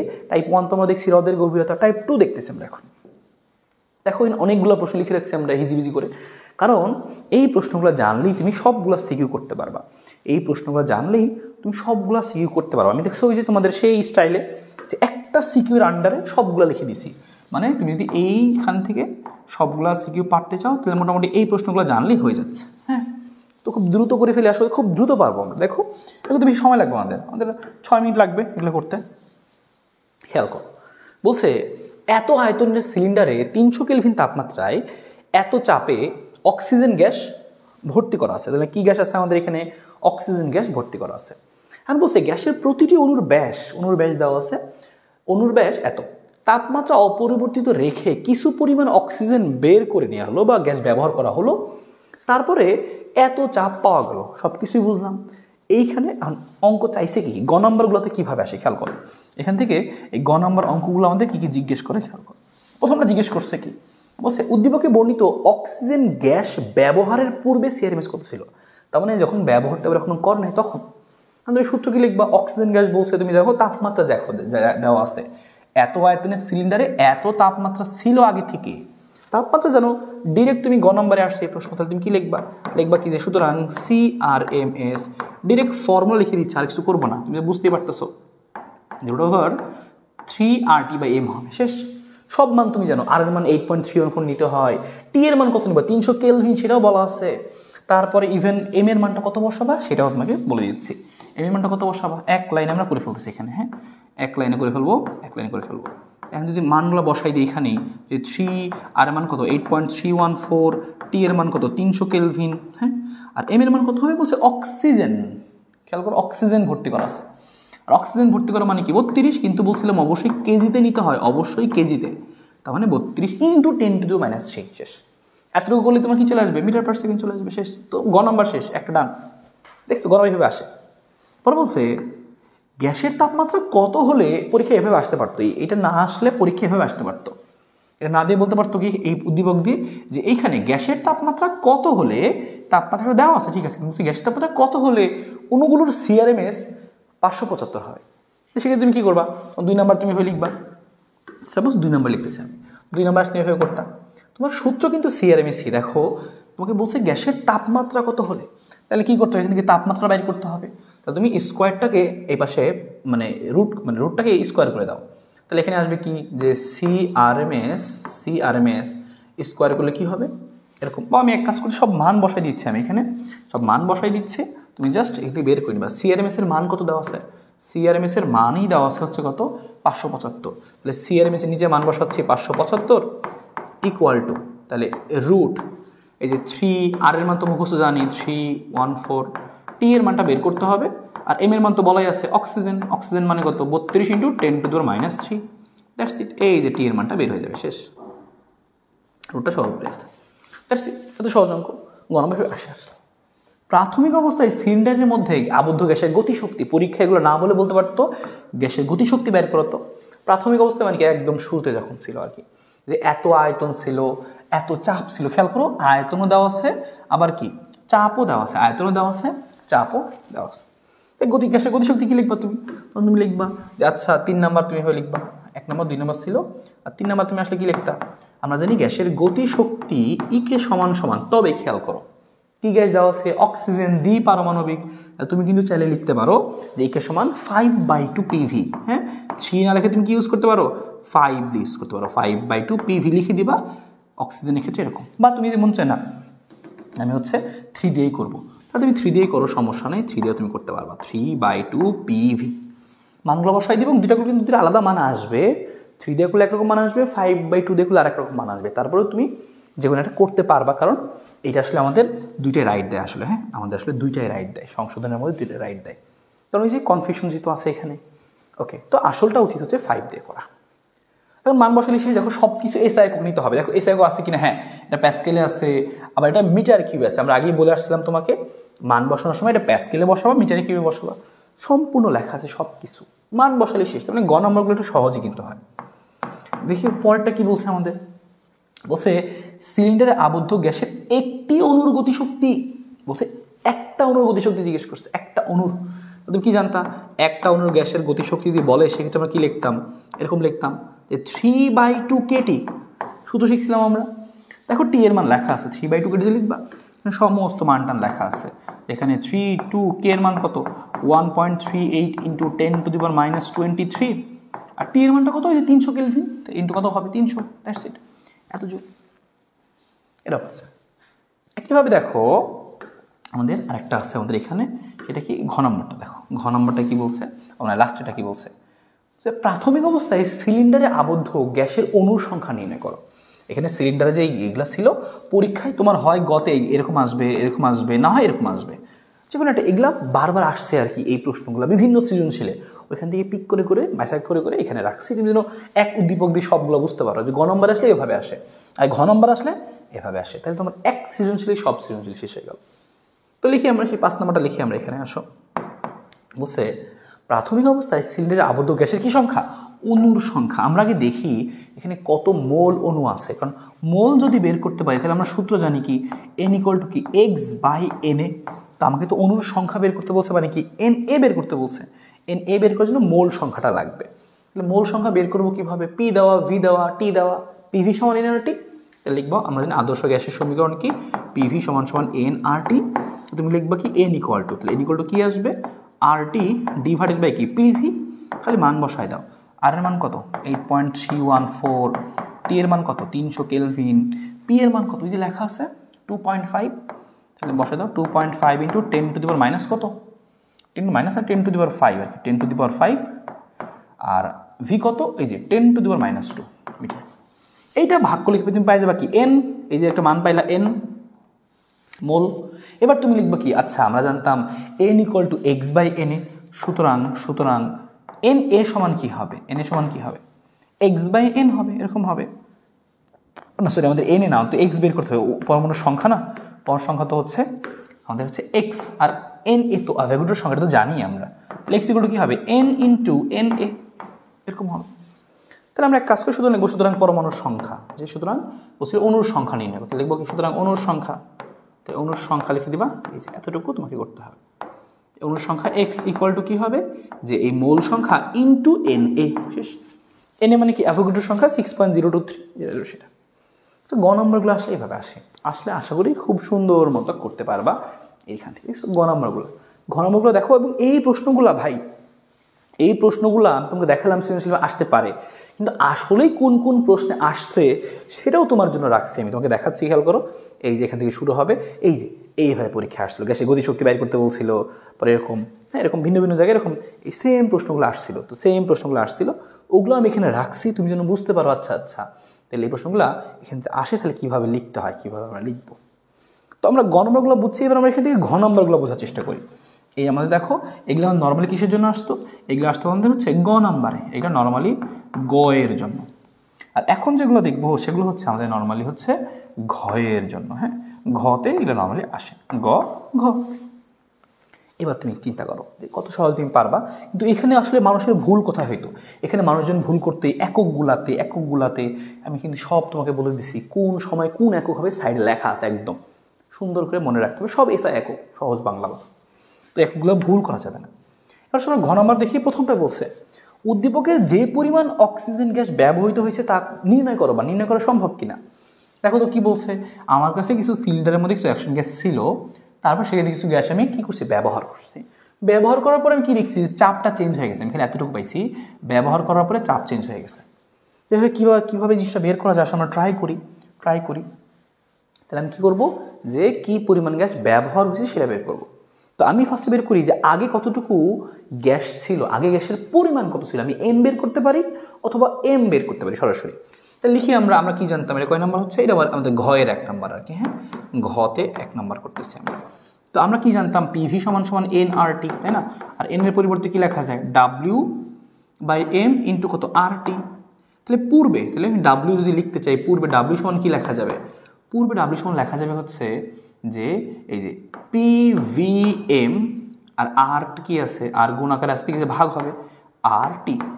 এই মানগুলো তুমি বসায় দাও, খেয়াল করো এই মানগুলো তুমি যদি বসায় দাও এখান থেকে, তুমি কি পাই যাবে, ডাব্লিউটা পাই যাবে পূর্বে, এটা হচ্ছে পূর্বে, হ্যাঁ ব্যবহারের পূর্বে, এটা ছিল হচ্ছে ব্যবহারের পূর্বে।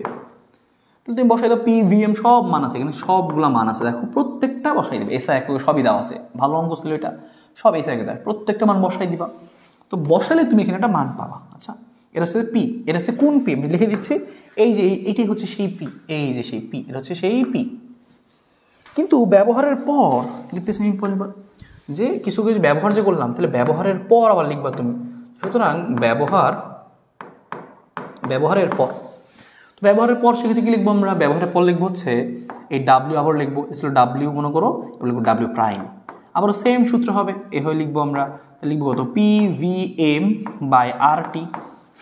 চেঞ্জ কোথায় হবে, চেঞ্জ হবে শুধুমাত্র দেখো সব কিছু সেম থাকবে, কারণ তুমি যে কিছু গ্যাস ব্যবহার করলো ভাবতেছো আয়তন মানে কমে যাবে, না, গ্যাসগুলো তো ওই সিলিন্ডারেই আছে, তার মানে ওই সিলিন্ডারের আয়তনই দখল করবে। তাহলে এই পি, এই ভি এম, তারপর হচ্ছে আর, তারপরে টি, সব কিছু তুমি আগেরটাই ইউজ করবা, কারণ এটা তো কিছু চেঞ্জ হয়নি। আর পি এর মানটা খালি তুমি বসাবো কোনটা, সবুজ পি কোনটা, এই যে ব্যবহারের পর এত চাপ পাওয়া গেছে, তাহলে সবুজ পিটা বসাই দিবা, তাহলে সবুজ ভর পাবা। তার তুমি বুঝতে পারছো এখান থেকে, সুতরাং যে কতটুকু ব্যবহার হয়েছে, আগে ছিল এতটুকু, এখন আছে, ব্যবহারের পর অবশিষ্ট, কিন্তু অবশিষ্ট, হ্যাঁ ব্যবহারের পর অবশিষ্ট কত সেটা আমি বের করতেছি। তো সুতরাং কি লিখবা, সুতরাং যে ব্যবহার হয়েছে কতটুকু, সুতরাং ব্যবহার হয়েছে কতটুকু, ব্যবহার হয়েছে ডাব্লিউ যা ছিল আর যতটুকু অবশিষ্ট আছে বিয়োগ করলে তো পাওয়া যাবে কতটুকু ব্যবহার হয়েছে। That's it. আশা করি বের করতে পারবা, এটাও পারবা, খুবই সহজ এটাও ছিল। পরে কি বলছে দেখো, পরে কি বলছে দেখেন, আরো কয়েকটা আছে, দেখি আমরা কি বলছে পরেরটা, বলছে উদ্দীপকের সিলিন্ডার থেকে অর্ধেক গ্যাস বের করে, সিলিন্ডার যা ছিল কিন্তু অর্ধেক গ্যাস বের করে এর তাপমাত্রা 87 ডিগ্রি করলে পরিবর্তিত চাপ পূর্বের চাপের সমান হবে কিনা। এটাও কিন্তু পরীক্ষা আসছে 23 সাল 22 সালের দিকে আসছে প্রশ্নটা। উদ্দীপকের সিলিন্ডার থেকে গ্যাস অর্ধেক বের করে নিছি, এখন তাপমাত্রা 87 করছি, আবার পরিবর্তিত চাপ পূর্বের চাপের সমান হবে কিনা। তাহলে আমি লিখি যে পূর্বের চাপ আর বর্তমান চাপের হচ্ছে আমি একটা পার্থক্য করি, হ্যাঁ অনুপাত করি।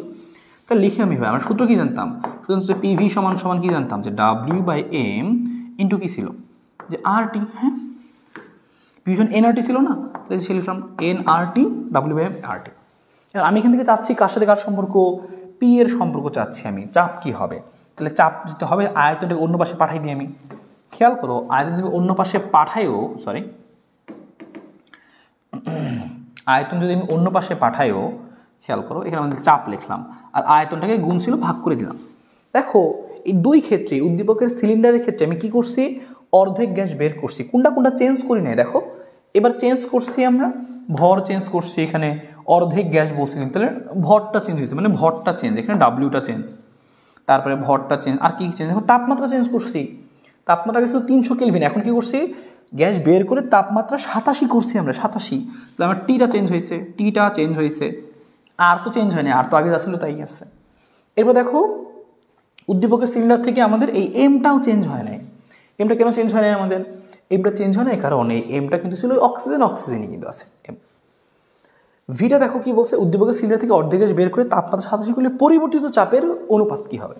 দেখো এই বাকিগুলো আমরা চেঞ্জ করি নিই, এই যে এম ভি আর এগুলো আমরা চেঞ্জ করি নিই।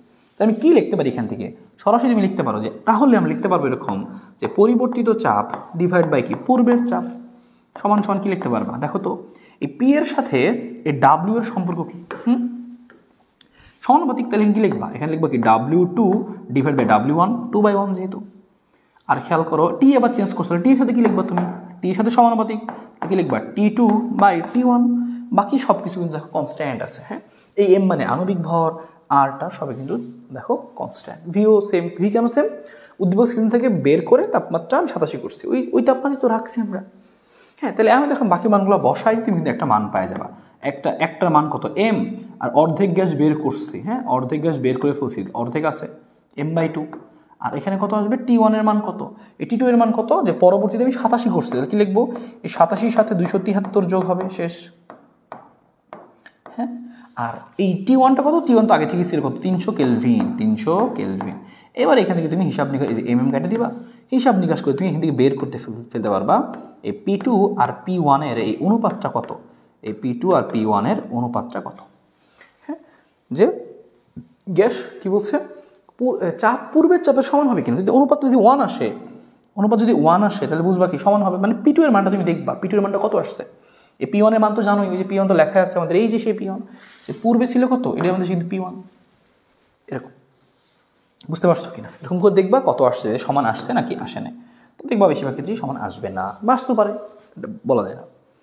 ওকে, এটা বুঝলাম আমরা। পরেরটা দেখি আমরা, আসো এখান থেকে আরও পরে দুইটা বাকি আছে। দেখো এই দুইটাও পারা যায় কিনা। হ্যাঁ, এই দুইটাও পারা যায় কিনা, যে হচ্ছে 3 নাম্বার আর হচ্ছে 4 নাম্বার, 3 এবং হচ্ছে 4, 3 এবং 4 কি বলছে যে ব্যবহারের পূর্বে সমপরিমাণ গ্যাস অপর একটি সিলিন্ডারে এসটিপিতে রাখলে গ্যাসের গতিশক্তির কি পরিবর্তন হবে। তাহলে ব্যবহারের পূর্বে সমপরিমাণ গ্যাস আমি কি করছি, জাস্ট এসটিপিতে নিছি। এসটিপিতে নিছি মানে কত, যে হচ্ছে 273 কেলভিন, 273 কেলভিন, জাস্ট এতটুকু চেঞ্জ। আর আগের তো গতিশক্তি বের করছে, আগে গতিশক্তি পূর্বে বের করছিল না, যে পূর্বে গতিশক্তি কত ছিল, ওই যে গ নম্বরে করে আসছিলা, কারণ পরীক্ষা তো মিলিয়ে দেয়, তাই না। তাহলে হচ্ছে পূর্বে গতিশক্তি ছিল কত তোমার, পূর্বে গতিশক্তি ছিল হচ্ছে এরকম যে 3/2 nRT। তাহলে এবার তুমি 3/2 nRT যখন করবা, দেখো তো কি করবা, এই যে n এর মান কত, n = W/m। W তো তুমি বের করছো, কতটুকু গ্যাস ছিল মনে পড়ে, এই যে বের করছিলা তুমি W বের করছিলা, এই যে কথা জানি এই n বের করছিলা, n তো বের করছিলা, এই যে PV/RT করেও বের করছিলা তুমি। তো এটা তুমি বের করে নিবা আগে। আর r এর মান, t এর মান, প্রথমবার t কত করবা, প্রথমবার t বসাবা তুমি হচ্ছে, প্রথমবার তুমি t বসাবা, সব কিছু বসাইলা সেম, প্রথমবার t বসাবা 300 কেলভিন, 300। এবার ব্যবহারের পর বলছে, ব্যবহারের পর সমপরিমাণ, ব্যবহারের পূর্বে, হ্যাঁ ব্যবহারের পূর্বে মানে কি আগে যেটা ছিল এসটিপিতে রাখছি আমরা, পরে কি করবো আমরা, এসটিপিতে রাখলে লিখবো কি এসটিপিতে, এসটিপিতে লিখবো আমরা কি, যে লিখবো হচ্ছে, সুতরাং এরপরে লিখবো কি এসটিপিতে। তখন আবার লিখবা যে সুতরাং এসটিপিতে হবে হচ্ছে 3/2 nRT2, আর T2 এর মান কত এবার, এসটিপি মানে 273 কেলভিন। শেষ। তাহলে এই যে ইকে বের করছো, ইকে প্রাইম বের করছো, এখন তুমি দেখবা গতিশক্তি চেঞ্জ আসছে, গতিশক্তির পরিবর্তন, খালি বিয়োগ করে দেবা লাস্টে। That's it. বুঝতে পারছো জিনিসগুলো, বুঝতে পারতেছো কিনা, কারণ অঙ্ক তুমি নিজে করতে পারবা, জিনিসগুলো ধরতে পারতেছো এখন আশা করি। লাস্টেরটা দেখি, লাস্টের একটু ইম্পর্টেন্ট আমাদের। হ্যাঁ, লাস্টের একটু দেখি আমরা, লাস্টটা আমাদের একটু ইম্পর্টেন্ট, লাস্টে আমরা এখানেই দেখি আর কি। দেখো লাস্টে একটু বড় আছে, হ্যাঁ খেয়াল করো। এটা আমাদের কয় নাম্বার, 4 নাম্বার আর কি, ঘয়ের 4। কি বলছে এখানে, যে উদ্দীপকের তথ্য মতে প্রাথমিক অবস্থায় সিলিন্ডারে আবদ্ধ গ্যাসের অনুসময়ের গড় মুক্তপথ নির্ণয় করা সম্ভব কিনা। বলছে গড় মুক্তপথ নির্ণয় করা সম্ভব কিনা। তাহলে এখন আমরা আসলে গড় মুক্তপথটা বের করি, গড় মুক্তপথটা বের করি, কীভাবে বের করবো খেয়াল করো। আমরা সূত্র কি জানতাম, তুমি সূত্র জানতে যে আচ্ছা গড় মুক্তপথ হবে 1/n, তুমি যদি ক্লসিয়াস লেখো, তুমি মনে করো না আমি হচ্ছে ম্যাক্সওয়েল লিখবো, তো লেখো, তাহলে লিখবা কি 1/√2 কি লিখবা n পাই সিগমা স্কোয়ার। তো লিখে দিবা যে ম্যাক্সওয়েল হতে পাই আমরা, এই ম্যাক্সওয়েল হতে পাই আমরা কি, যে ম্যাক্সওয়েল হতে পাই কি আমরা, যে এই গড় মুক্তপথের সূত্র হচ্ছে এটা, গড় মুক্তপথ। এখন সব কিছু তোমার আছে, কিন্তু একটা জিনিস তোমার নাই, √2 n, n এর মানটা তোমার নাই, সিগমা আছে, অনুর ব্যাস আছে, সব আছে, কোনো সমস্যা নাই। এই একক আয়তনে যে অনুর সংখ্যা সেটা দেওয়া নাই, এটা আমরা আগে বের করি। একক আয়তন অনুর সংখ্যা বের করবো কিভাবে, কারণ n হচ্ছে একক আয়তনের অনুর সংখ্যা, তার আগে আমার লাগবে কি মোট অনুর সংখ্যা লাগবে। মোট অনুর সংখ্যাকে, মোট অনুর সংখ্যাকে তুমি যদি ভাগ দাও, মোট অনুর সংখ্যাকে তুমি যদি ভাগ দাও কি দিয়ে, ভাগ দাও মোট আয়তন দিয়ে, তাইলে পেয়ে যাবে কি একক আয়তনে অনুর সংখ্যা।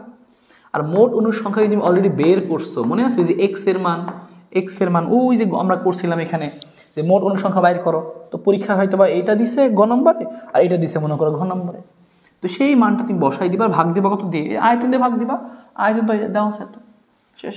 তো গ নম্বর থেকে নিবা আর এই আয়তন দিয়ে তুমি ভাগ দিবা, যদি ভাগ দাও দেখো কত চলে আসতেছে এখানে, আমি সুন্দর করে লিখে রাখি।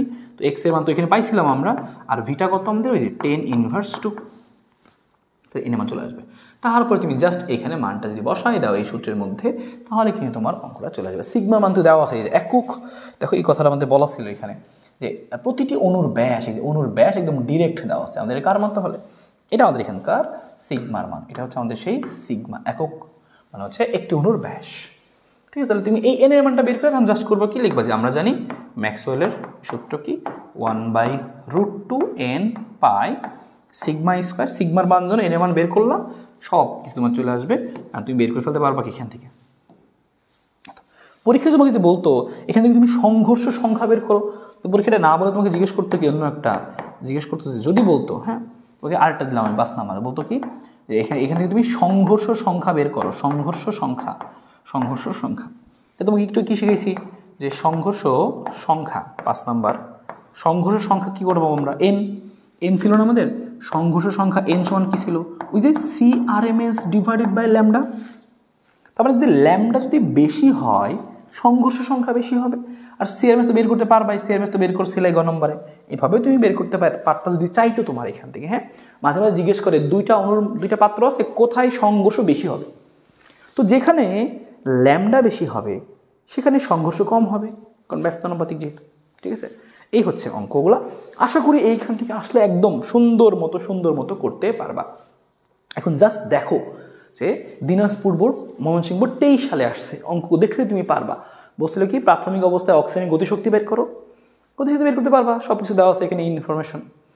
বলছে শিক্ষকের মন্তব্য সঠিক ছিল কিনা, শিক্ষক কি মন্তব্য করছিল, শিক্ষক বলছিল যে গ্যাসের আয়তন ও গড় বর্গবেগের বর্গমূল মানে CRMS, সহজ কথা গ্যাসের আয়তন, তাহলে আমি সুন্দর লিখে দিচ্ছি এখানে কথাটা কি বলছে তার শিক্ষক বলছে এখানে আমি এরকম করছিলাম, তাপমাত্রা ছিল, পরবর্তীতে STPতে নিয়ে আসছি, এর ফলে আয়তন এবং CRMS উভয়ই হ্রাস পাইছে। তাহলে তোমাকে কি করতে হবে, নতুন আয়তন বের করতে হবে V2, আর এখানে কি করতে হবে CRMS একবার বের করে পরবর্তীতে নতুন CRMS বের করতে হবে, দেখতে হবে হ্রাস পাইছে কিনা। নতুন CRMS বের করবো কিভাবে, দেখো প্রশ্ন পড়লেই বুঝবা যে পদার্থবিজ্ঞান গবেষণা একজন শিক্ষার্থী এত আয়তনের 4 কেজি অক্সিজেনকে এত চাপে এত তাপমাত্রা থেকে STPতে নিচ্ছি, তাহলে এই তাপমাত্রা দিয়ে একবার CRMS, এই তাপমাত্রা দিয়ে আরেকবার CRMS, তখন দেখবা হ্রাস পাইছে কি পাই নাই, শেষ। V2 কেমন বের করবা, যে পূর্বে একটা আয়তন দেওয়া ছিল, দেখো কি দেওয়া আছে এরা, যে V1 দেওয়া আছে, আর পূর্বে একটা তাপমাত্রা দেওয়া ছিল T1 দেওয়া আছে, পরবর্তীতে একটা তাপমাত্রা দেওয়া আছে কত T2, তাহলে এখান থেকে তুমি চাইলেই বের করে ফেলতে পারবা কত, এই যে V2। নতুন আয়তন বের করে দেখবা যে হ্যাঁ আয়তন বাড়লো না কমলো, এরকম। দেখছো কত সহজ প্রশ্ন আসছিল এইখান থেকে আর কি। পরেরটা তুমি দেখলে বুঝবা, বলছে ওই যে আমরা করলাম যে ব্যবহারের পূর্বে অক্সিজেন গ্যাস যে বের হয়েছে, মানে যতটুকু ব্যবহার করছি সেটা বের করা সম্ভব কিনা, এখান থেকে করছিলাম। বুঝছিল অক্সিজেন গ্যাস ব্যবহারের পূর্বে অণুগুলোর CRMS কত ছিল, এটা তোমরা করে আসলাম। দেখছো এই প্রশ্নগুলো কিন্তু আমরা করলাম। দিনাজপুর বোর্ড 22-এ আসছে, এটা বলছে নাইট্রোজেনের CRMS বের করো। ঘতে বলছে কি এই যে পরিবর্তিত অবস্থায় চাপ পূর্বে চাপের কম না বেশি, 87 ডিগ্রি অঙ্কটা করলাম যে আমরা, দেখো এটা কিন্তু আসছে কোথায়, দিনাজপুর বোর্ড 22-এ আসছিল। আর কিভাবে বলছে কি সিলিন্ডারে রক্ষিত গ্যাসের তাপমাত্রা বের করো। এই দেখো এখানে CRMS দেওয়া, সি লেখা মানে কি CRMS এর সূত্র লিখে তাপমাত্রা বের করে ফেলবো √3RT/m। কোন পাত্রে গ্যাসের গতিশক্তি বেশি শিখেছিলাম, দুই পাত্রের ক্ষেত্রে গতিশক্তি যদি বের করি আমি, বের করে দেখবো কারটাই বেশি আসছে, যে গতিশক্তি 3/2 nRT, n বের করবো W/m। এখানে এই পাত্রে কি আছে, কার্বন ডাইঅক্সাইড গ্যাস আছে, কার্বন ডাইঅক্সাইডের 44, এই ভর হচ্ছে 48, n বের করতে পারবো √না 3/2 nRT। তবে আমাদের কি লেখা উচিত ছিল, কার্বন ডাইঅক্সাইড গ্যাসের জন্য লেখা উচিত ছিল 5/2 nRT, কার্বন ডাইঅক্সাইডের ক্ষেত্রে লেখা উচিত ছিল 6/2 nRT, আর নাইট্রোজেনের ক্ষেত্রে লেখা উচিত ছিল 5/2 nRT। এটা দিয়েও তুমি করতে পারো, কোনো সমস্যা না, এটা দিয়ে করলেও হবে। একইভাবে সেম এখানে বলছিল কি এই গ্যাসের তুলনা করো V1 V2, PV সমান nRT, দেখো P দেওয়া T দেওয়া, এখানে n এর ইনফরমেশন দেওয়া আছে, PV সমান nRT করে তুমি এখান থেকে V বের করবা, T দেওয়া আছে, এখানেও PV সমান nRT ইউজ করে V বের করবা, V1 V2 তুলনা হয়ে গেল।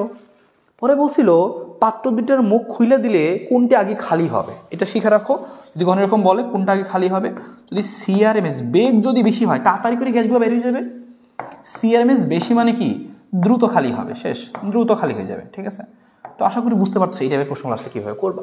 হ্যাঁ কুমিল্লাতে আসছিল এটা, তবে এটা আরও সহজ, বলছে প্রাথমিক সিলিন্ডার আয়তন কত, সেম জিনিসপাতিগুলো দেওয়া আছে, P1 V1 P2 V2 এগুলা। বলছে গ্যাস দুটিতে গতিশক্তি নির্ণয়পূর্বক তাপমাত্রা তুলনা করো, বলছিলাম এই কথাটা পরীক্ষায় আসে, বলছিলাম না যে গ্যাসের গতিশক্তি যদি বেশি হয়, এই কথাটা বলছিলাম আমি, কিন্তু বলছিলাম যে মনে রেখো পরীক্ষা আসবে, গ্যাসের গতিশক্তি যদি বেশি হয় তাপমাত্রা বেশি হবে, তোমাকে বলেই দিছে গতিশক্তি নির্ণয়পূর্বক তাপমাত্রার কাহিনী বলবা, গতিশক্তি বেশি মানে তাপমাত্রা বেশি, শেষ, এতটুকুই তোমাকে বলতে বলছিল।